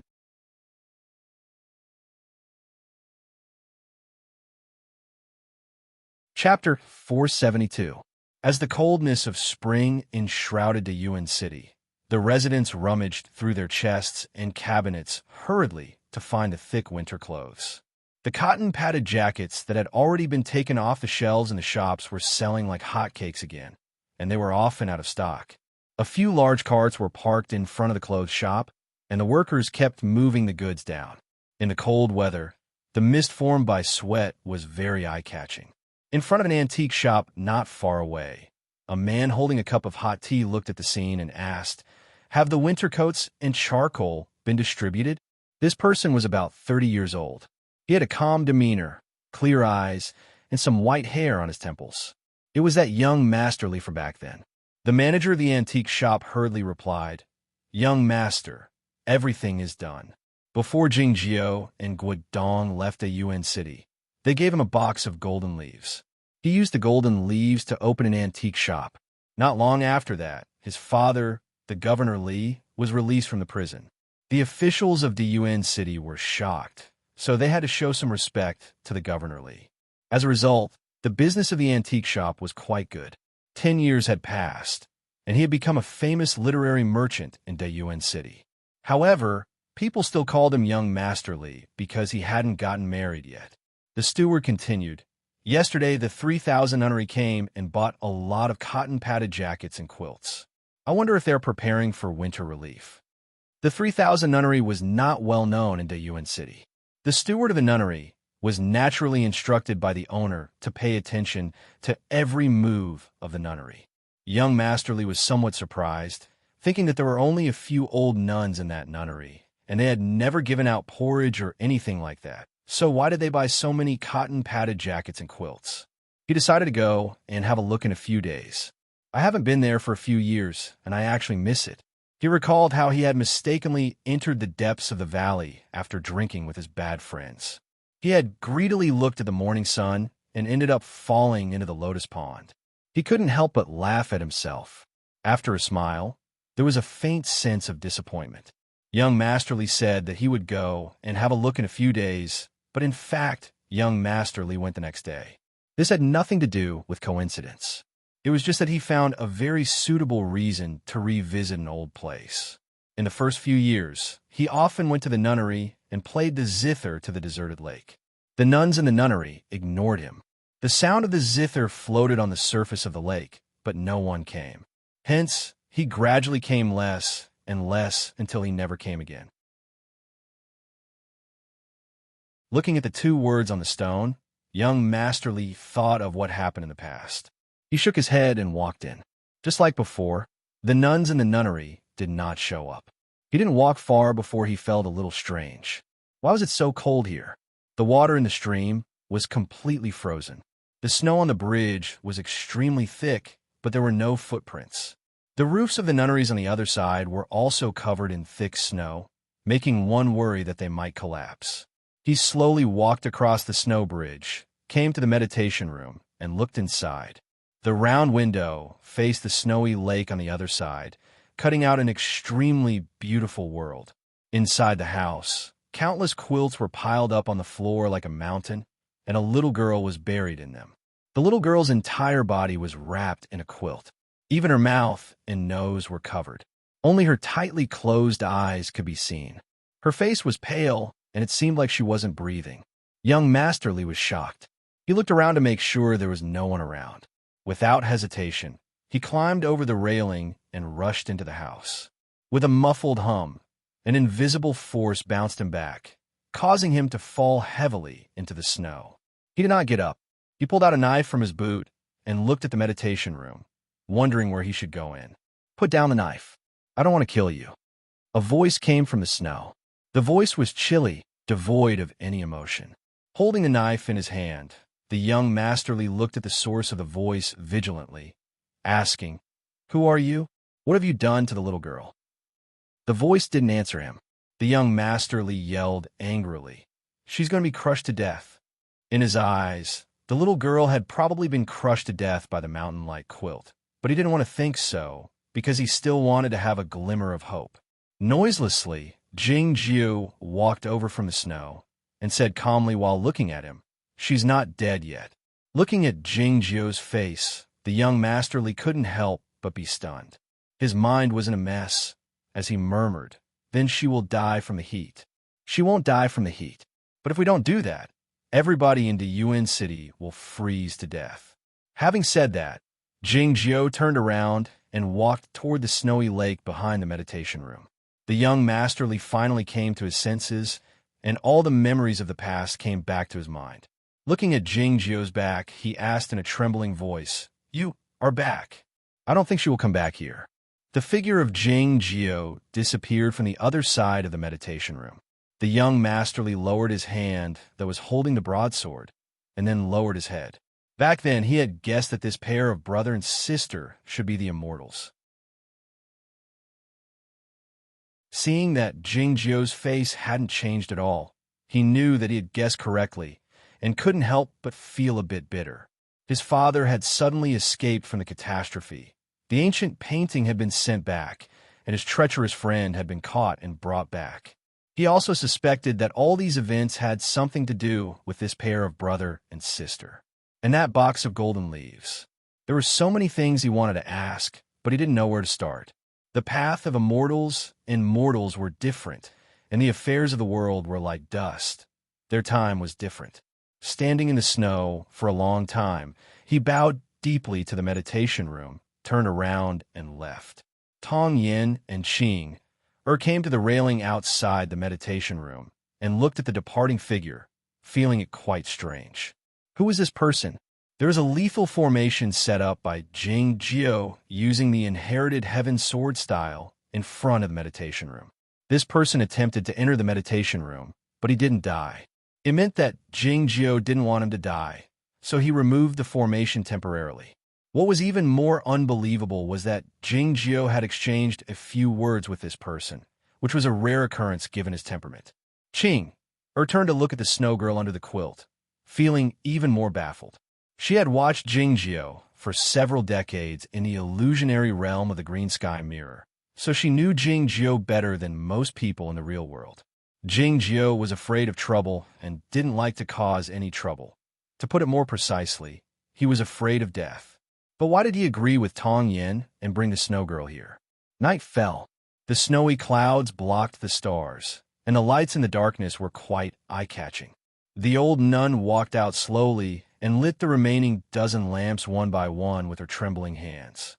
"Thank you for your hard work," said Jing Jiao. The old nun lifted her head and said to Jing Jiao, "My lifespan has come to an end. I should have died a few years ago. It's not easy for me to hold on until now." I thought, before he could finish his sentence, the unfinished words turned into a sigh. After a moment of silence, Jing Jiao said, "She is doing well now. She should wake up in a few years." The old nun didn't say anything more. She returned to her own room with the help of her disciples. The lamps in the 3000 nunnery were the longevity lamps that had been maintained for more than 100 years. Given the old nun's cultivation state, she could only light a dozen lamps every night. It took her a few days to light all the longevity lamps in the nunnery, and she had successfully activated the formation set up by Shuiyu Nunnery. With this formation, the cold intent that the snow girl emitted to heaven and earth would be under control. Looking at the sky, Jing Jiao found that it was no longer snowing, so he knew that the snow girl would wake up soon. The zither music suddenly burst out in front of the nunnery. Jing Jiao looked in that direction. The young Master Li, wearing a black cloak, sat on the snowy ground with the ancient zither on his knees, playing the zither attentively. The music was sonorous, and the energy was warm and gentle. This was the tune of expecting spring. Spring would come after winter. If it didn't come, it wouldn't come. This was the general meaning.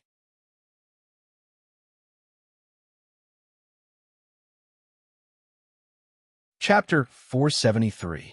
Most of the disciples of Aoyama were not well versed in music, and it was the same for the people on Shinma Peak. Jing Jiao didn't understand the meaning of the song, but he thought it was beautiful, so he ignored it and walked to the meditation room. Qing was listening attentively in the corridor. When she saw him coming, she looked up and asked, "Who is this person? You play the zither really well. Listening to it gives me an indescribable feeling." Jing Jiao didn't explain. He walked into the meditation room and came to the front of the mountain-like cotton-padded jacket. He reached out his right hand toward the exposed half of the snow girl's face. He was rather interested in this kind of high-level bloodline. He really wanted to study the other party's structure to see if it was fundamentally different from other life forms, such as whether it had a mouth or not. However, in the end, he did not do anything and retracted his hand. It was a conservative choice based on safety considerations. Although Shui Jiai would wake up in a few days, there was no need to wake her up early and make everyone nervous. He walked to a corner, pulled open a few quilts, and took out the green sky mirror hidden there. He stepped over the round window and arrived by the snowy lake. Qing doesn't dare to go through the meditation room directly. She flaps her transparent wings and turns into a stream of light. She bypasses the entire building and comes to the lake. Tong Yin stood on the small bridge and followed them to the lake. She raised her eyebrows slightly, thinking that it was no wonder that she couldn't find them no matter how hard she tried. Nobody dared wake up the snow girl in a deep sleep, so nobody discovered the green sky mirror hidden under the quilt. Looking at the lakeside, Tong Yin didn't dare look away from the snowy lake. Otherwise, what if Jing Jiu ran away with the green sky mirror? Suddenly, a dozen sword wills emerged from the lakeside and formed a formation, shielding Jing Jiu and Qing'er inside. Tong Yan's eyebrows grew even thicker, appearing even more striking on the snow-covered bridge. She wondered what kind of secret lay over there. Why didn't Qing'er tell him? He withdrew his gaze and looked at the other side of the snowy bridge, wondering who that person was. What does it have to do with this nunnery and Jing Jiu's secret? Young Master Li, draped in a black cloak, sat in the snow and played the zither. His fingers were frozen red, but the sound of the zither never stopped. The sound of the zither crossed the snowy bridge, passed through the tranquil nunnery and plum trees, and reached the surface of the lake. It was carried by the wind and seemed even more ethereal. The formation could block the vision, but could also block the sound of the zither. Jing Jiu reached out his right hand and broke the ice and snow on the surface of the lake soundlessly. He dipped his hand in some water and sprinkled it on the green sky mirror. Seeing this scene, Qing'er felt a little cold. She folded her wings and hugged herself. She squatted down beside him and asked, "Do you really want to sharpen your sword?" When they were in the Guochang temple, she had entered his body and knew many of his secrets. Naturally, she wouldn't mistake him for the sword of the universe like Tong Yin did. He was her only companion in Chaotian, so she wouldn't reveal his secret to anyone else, even though she was curious about Tong Yin. Jing Jiu uttered, back when he made a bet with the unicorn in the Guochang temple that he would use the green sky mirror to enter the illusionary realm one more time. It was because he had promised Qing'er on the Cloud Dream Mountain that he would help her solve some problems. Unexpectedly, he encountered the green sky mirror again in the end, when he was severely wounded by Monk Du Hai. The Zen sects like to say that everything was predetermined. Judging from this incident, it was indeed reasonable. If he hadn't remembered his promise to Qing'er and wanted to obtain the green sky mirror, he wouldn't have been wounded. However, if he hadn't been wounded, he wouldn't have needed the green sky mirror at all. The so-called cause and effect turn out to be like this. Seeing Jing Jiu's right hand sliding and rubbing on the surface of the bronze mirror, Qing'er asked worriedly, "Can you sharpen it? Why don't you try it on the back of the mirror with the patterns?"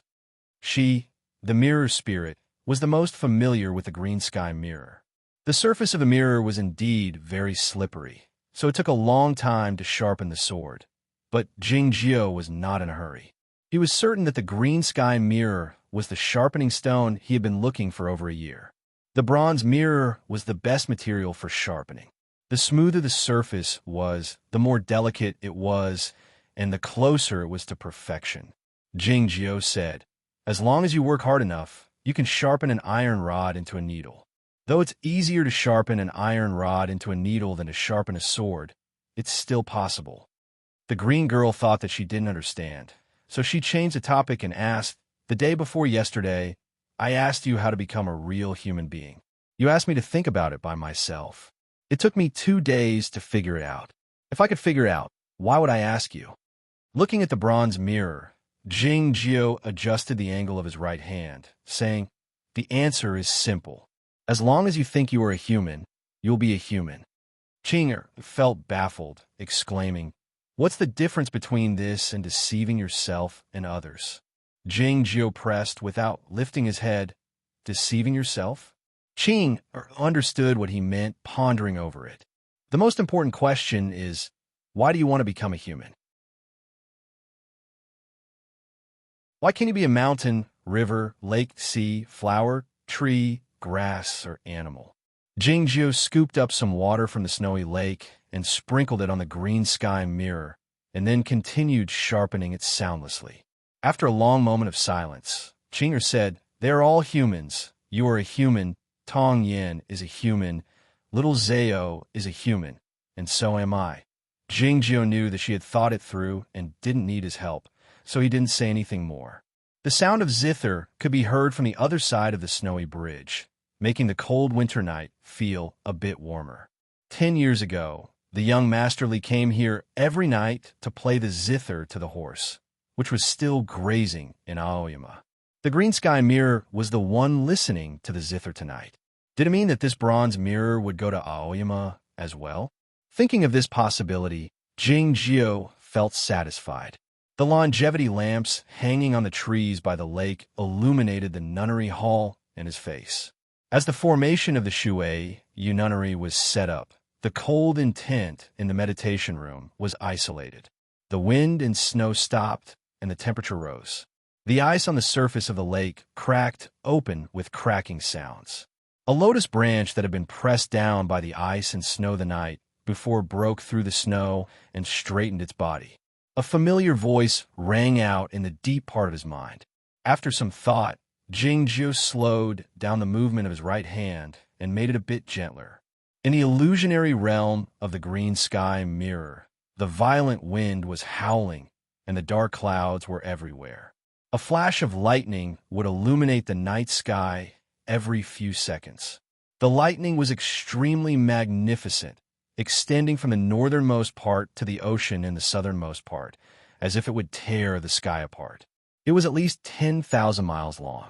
Along with the lightning were the rumbling heavenly thunders and the snowflakes that came from nowhere. The eldest young master Zhang climbed to the top of the small hill behind his house while wearing a thick cotton-padded jacket. He stood up straight with his hands on his waist, cursing loudly at the lightning in the night sky. What he said couldn't be expressed in words. It was merely a dirty word about the damned heaven. All of a sudden, the thunder in the night sky grew softer, and the dreadful and magnificent lightning struck at a much slower frequency. Even the snowflakes grew thinner. The eldest young Master Zhang was taken aback at first, and then he went down the hill as quickly as he could. He returned to his own courtyard and locked the door after a long time. He got into bed without washing his feet and covered his head and face with the quilt. He turned his back to the door and fell asleep. It was impossible for him to fall asleep. He opened his eyes wide in the dark under the quilt, wondering if the emperor had become a god. Thinking of this question and whether the emperor had heard him cursing, he felt very nervous. He didn't notice that a corner of the quilt on his son and daughter-in-law had been lifted in the next room, and he didn't know that the sleeping people in the nearby Zhaojuja house and many other houses in the county had already woken up. This chapter is well written, and the previous chapters are also very good, but this chapter is more important. The title of the chapter was prepared before the book was written. This is a famous poem by Li Bai. The great way is like the blue sky, and I cannot see it alone. The concept of the two sentences will be used more thoroughly after a few 100,000 words. Also, friends, among the authors who are still persistently updating during the annual conference, I am the only one. This style is really not right. Even I'm not used to it. Furthermore, I haven't saved any manuscripts. I write them during the day and post them at night. I am really too diligent. It will take me 5 hours to fly back to the Qing Kingdom tomorrow. I will definitely have to ask for leave. Also, young Master Li's father was really dead at the beginning. This was the conclusion Jingjiu reached when he asked the curtain man. Later, I made a mistake with Duke Liu and wrote that he was still alive. So, I've been writing as if he was still alive. Sorry, this is not a matter of heart. It is a matter of memory. Everyone should be able to see that I'm getting old and really can't do these things anymore. Please sympathize.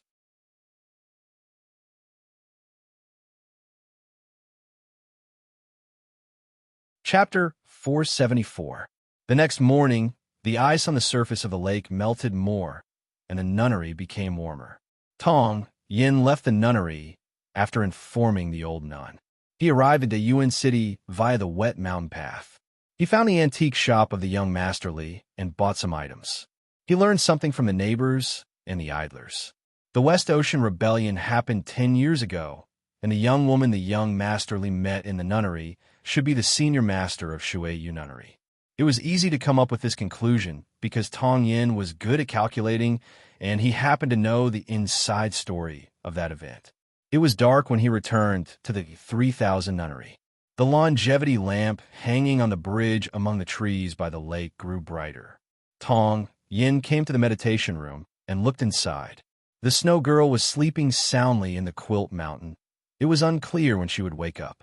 Sitting by the lake by the window, Jingjio was writing something on a piece of paper with a pen in his hand while looking at the thin ice on the surface of the lake. Sitting on his shoulder, Qing hummed a song of the old Chu kingdom in the illusionary realm. Tong Yin thought these scenes were interesting, a hint of smile showing on his tender face. Jingjio didn't care about the affairs of the mortal world. He was familiar with the unworldly places like the Guocheng Temple and Shuiyu Nunnery, looking like a natural monk.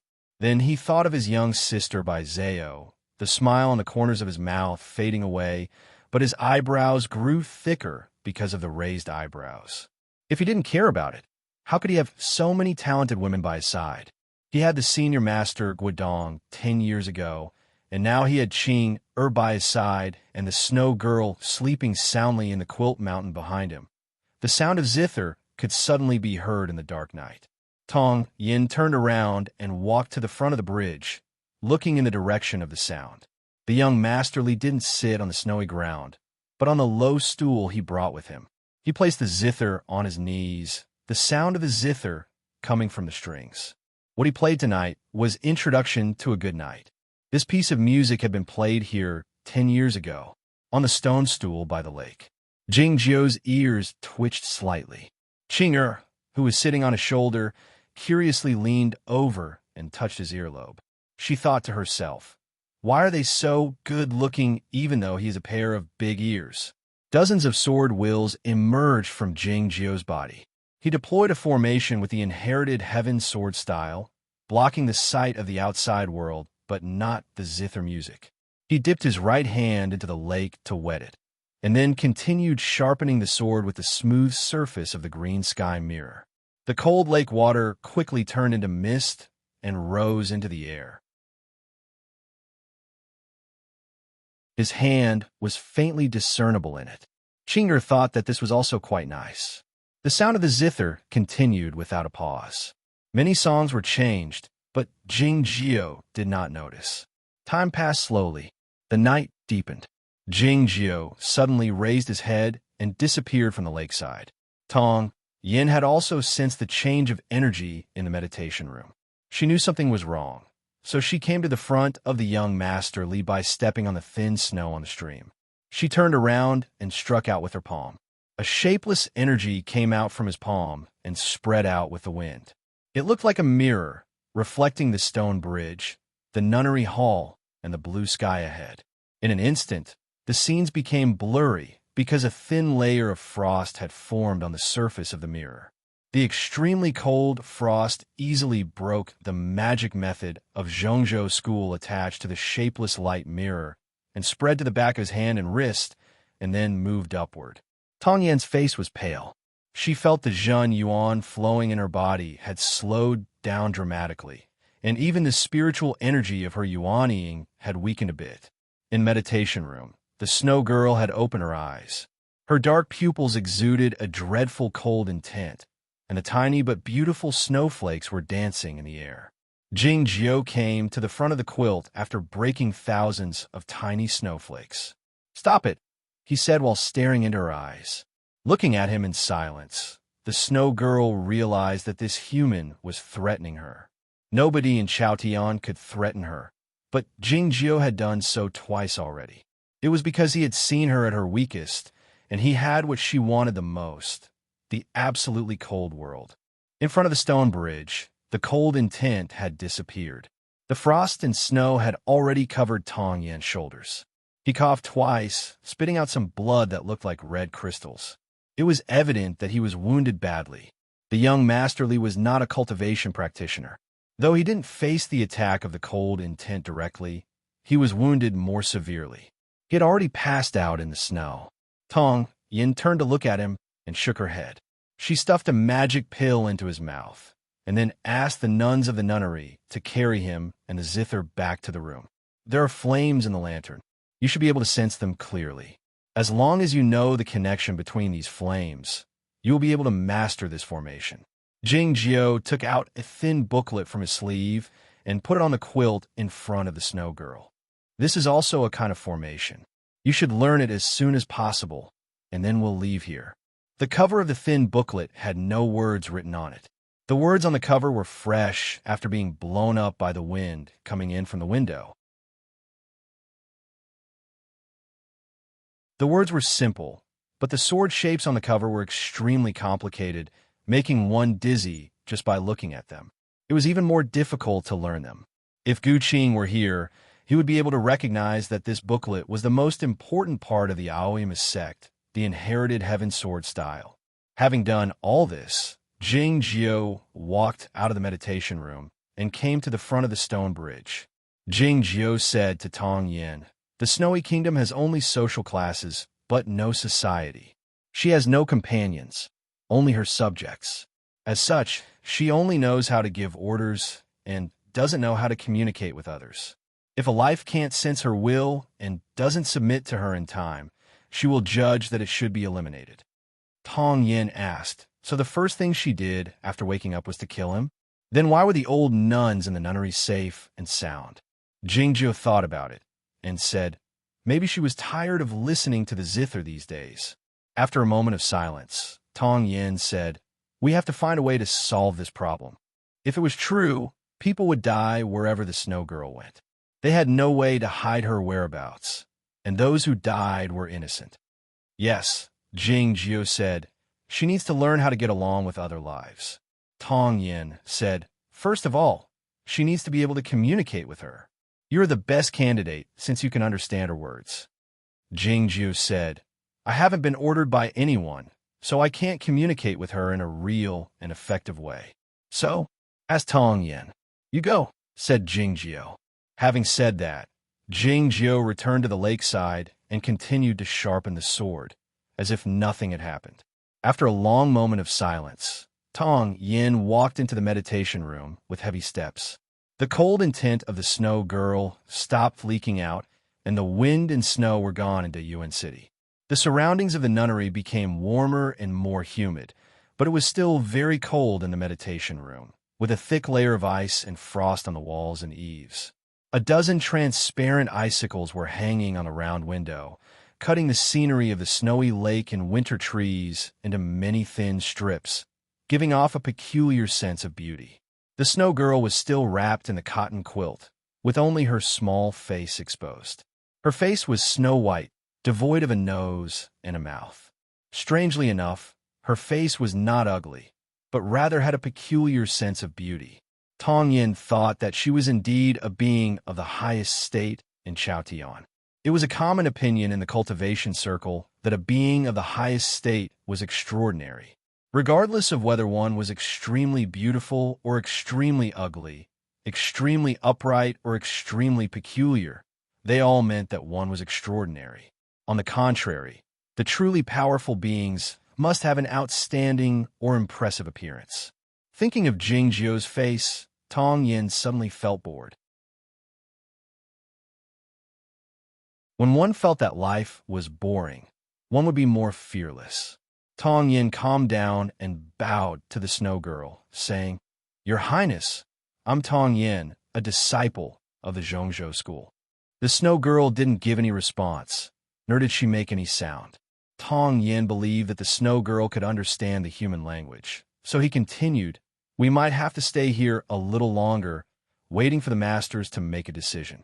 The snow girl looked at him in silence. Tong Yin sensed an unprecedented pressure, saying with a pale face, "In order to fight against that being in the snowy kingdom, the humans will choose to help you. This is my prediction." The pressure disappeared. Tong Yin steadied his mind and continued, "You are a highly intelligent being in a high state. Many humans might not be able to understand your intention. In order to avoid any misunderstandings and troubles, you have to learn how to communicate with humans." Having said that, he took out a bronzeware, a porcelainware, and a few books. There were inscriptions on the bronzeware and pictures on the porcelainware. Among the books, there were the simplest scriptures and a collection of poems by the immortals. These are the things he bought in Dayuan City that day. Before Jingjiu told him, he had already figured out what he might need to do next. To become the teacher of the princess of the Snowy Kingdom. It was destined to be recorded in the history of the cultivation world. It was much more important than Gu Qing's identity as the royal teacher. Thinking about these things, Tong Yin pointed the side of the bronze where with the most inscriptions at the snow girl. He was going to start from the golden script to the ancient script movement hundreds of years ago. He believed that with her talent, she would be able to master the way of communicating with humans in a short time, and she would be able to do it in an elegant and perfect way. The snow girl suddenly stood up. She was very short, so the mountain of quilts in the meditation room didn't collapse, but only bulged a little. Tong Yin was a bit alarmed. The snow girl suddenly ran out of the window. The quilt she was wearing was very large, reaching the ground and covering her feet completely. It looked like she was floating. Tong Yin was quite surprised, wondering what was going on. By the lake, when Jingjiu was about to continue sharpening the sword with some water, he found his right hand touched something hard. When he looked up, he found the surface of the lake was frozen again. A breeze came along with the snowflakes. The snow girl came to the field and stared at his eyes. Qing was very scared. She hurriedly slipped down from his shoulder and hid behind him. Every time before sharpening the sword, Jingjiu would set up a formation with the inherited heaven sword style to isolate himself from the outside world. Now it seemed that his inherited heaven sword style was useless to the snow girl. Jingjiu felt again that he should practice the inherited heaven sword style better. Then he thought of a possibility, and the look in his eyes changed slightly. He had given the snow girl a book of the inherited heaven sword style. Could it be possible that she had learned it in such a short time? The snow girl was covered with the quilt from head to toe. Only her snow-white face and black gem-like eyes were exposed. She looked like a cute, playful little girl. Her voice was also very cute. Jingjiu looked at her in silence, thinking that this was the most horrible thing he had seen in his 2 lives of cultivation. When I was thinking, I decided on this scene. Please think of the snow girl as E.T. As I said before, I like the snow girl very much. Many readers are discussing whether I will take her as a disciple of Shinma Peak or something. Don't even think about it. Ha ha ha ha.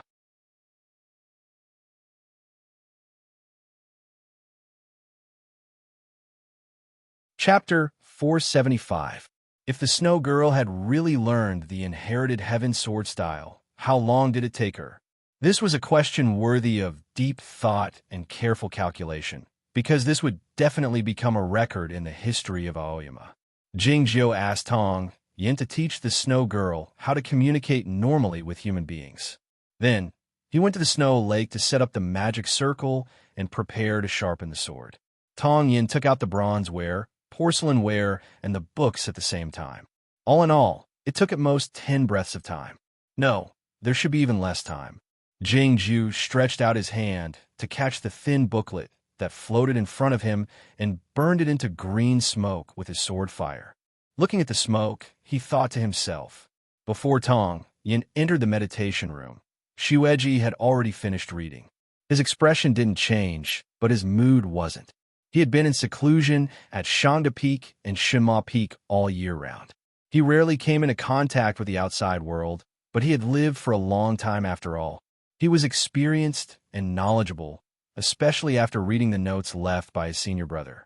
He had never seen or even imagined an existence like the snow girl. The inherited heaven sword style was the main sword style of Tianguang Peak and the compulsory cultivation method for the sect masters of Aoyama. It used the sword as a formation, and its complexity was only inferior to that of the endless sword style of Qingrong Peak, but its profundity was even greater than that of the endless sword style of Qingrong Peak. As such, it was extremely difficult to learn it. How many years did it take for Gu Qing to learn this sword technique? How many years did it take for Liu Shisui? Or was Zhuo Rizhui? How many years did Liu Xi take?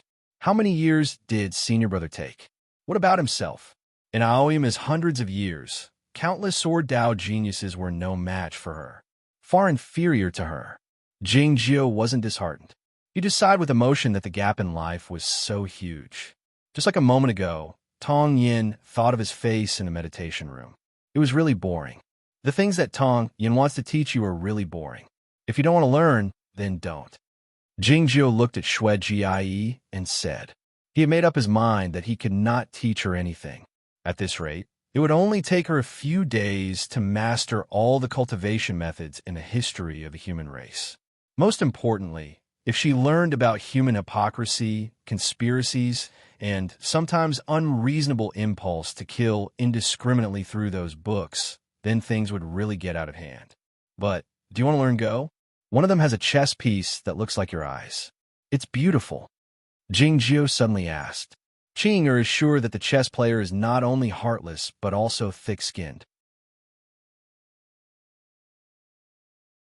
She can't help but cover her face with her transparent wings, but she can't hide the shame on her face.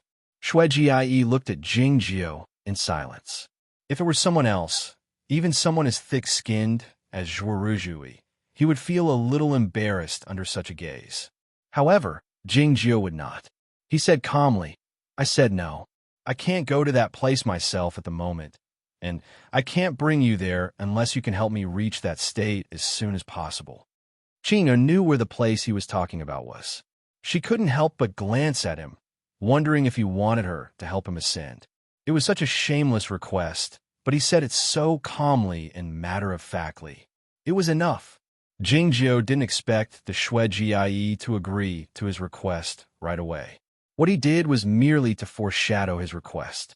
Who knew what it would be useful in a few hundred years? Since the sword formation was broken, Jingjiu had no way to sharpen his sword. He picked up the green sky mirror and left the snowy lake. The Shuejie followed him with the quilt on her head. She looked like a little girl ghost drifting in the air.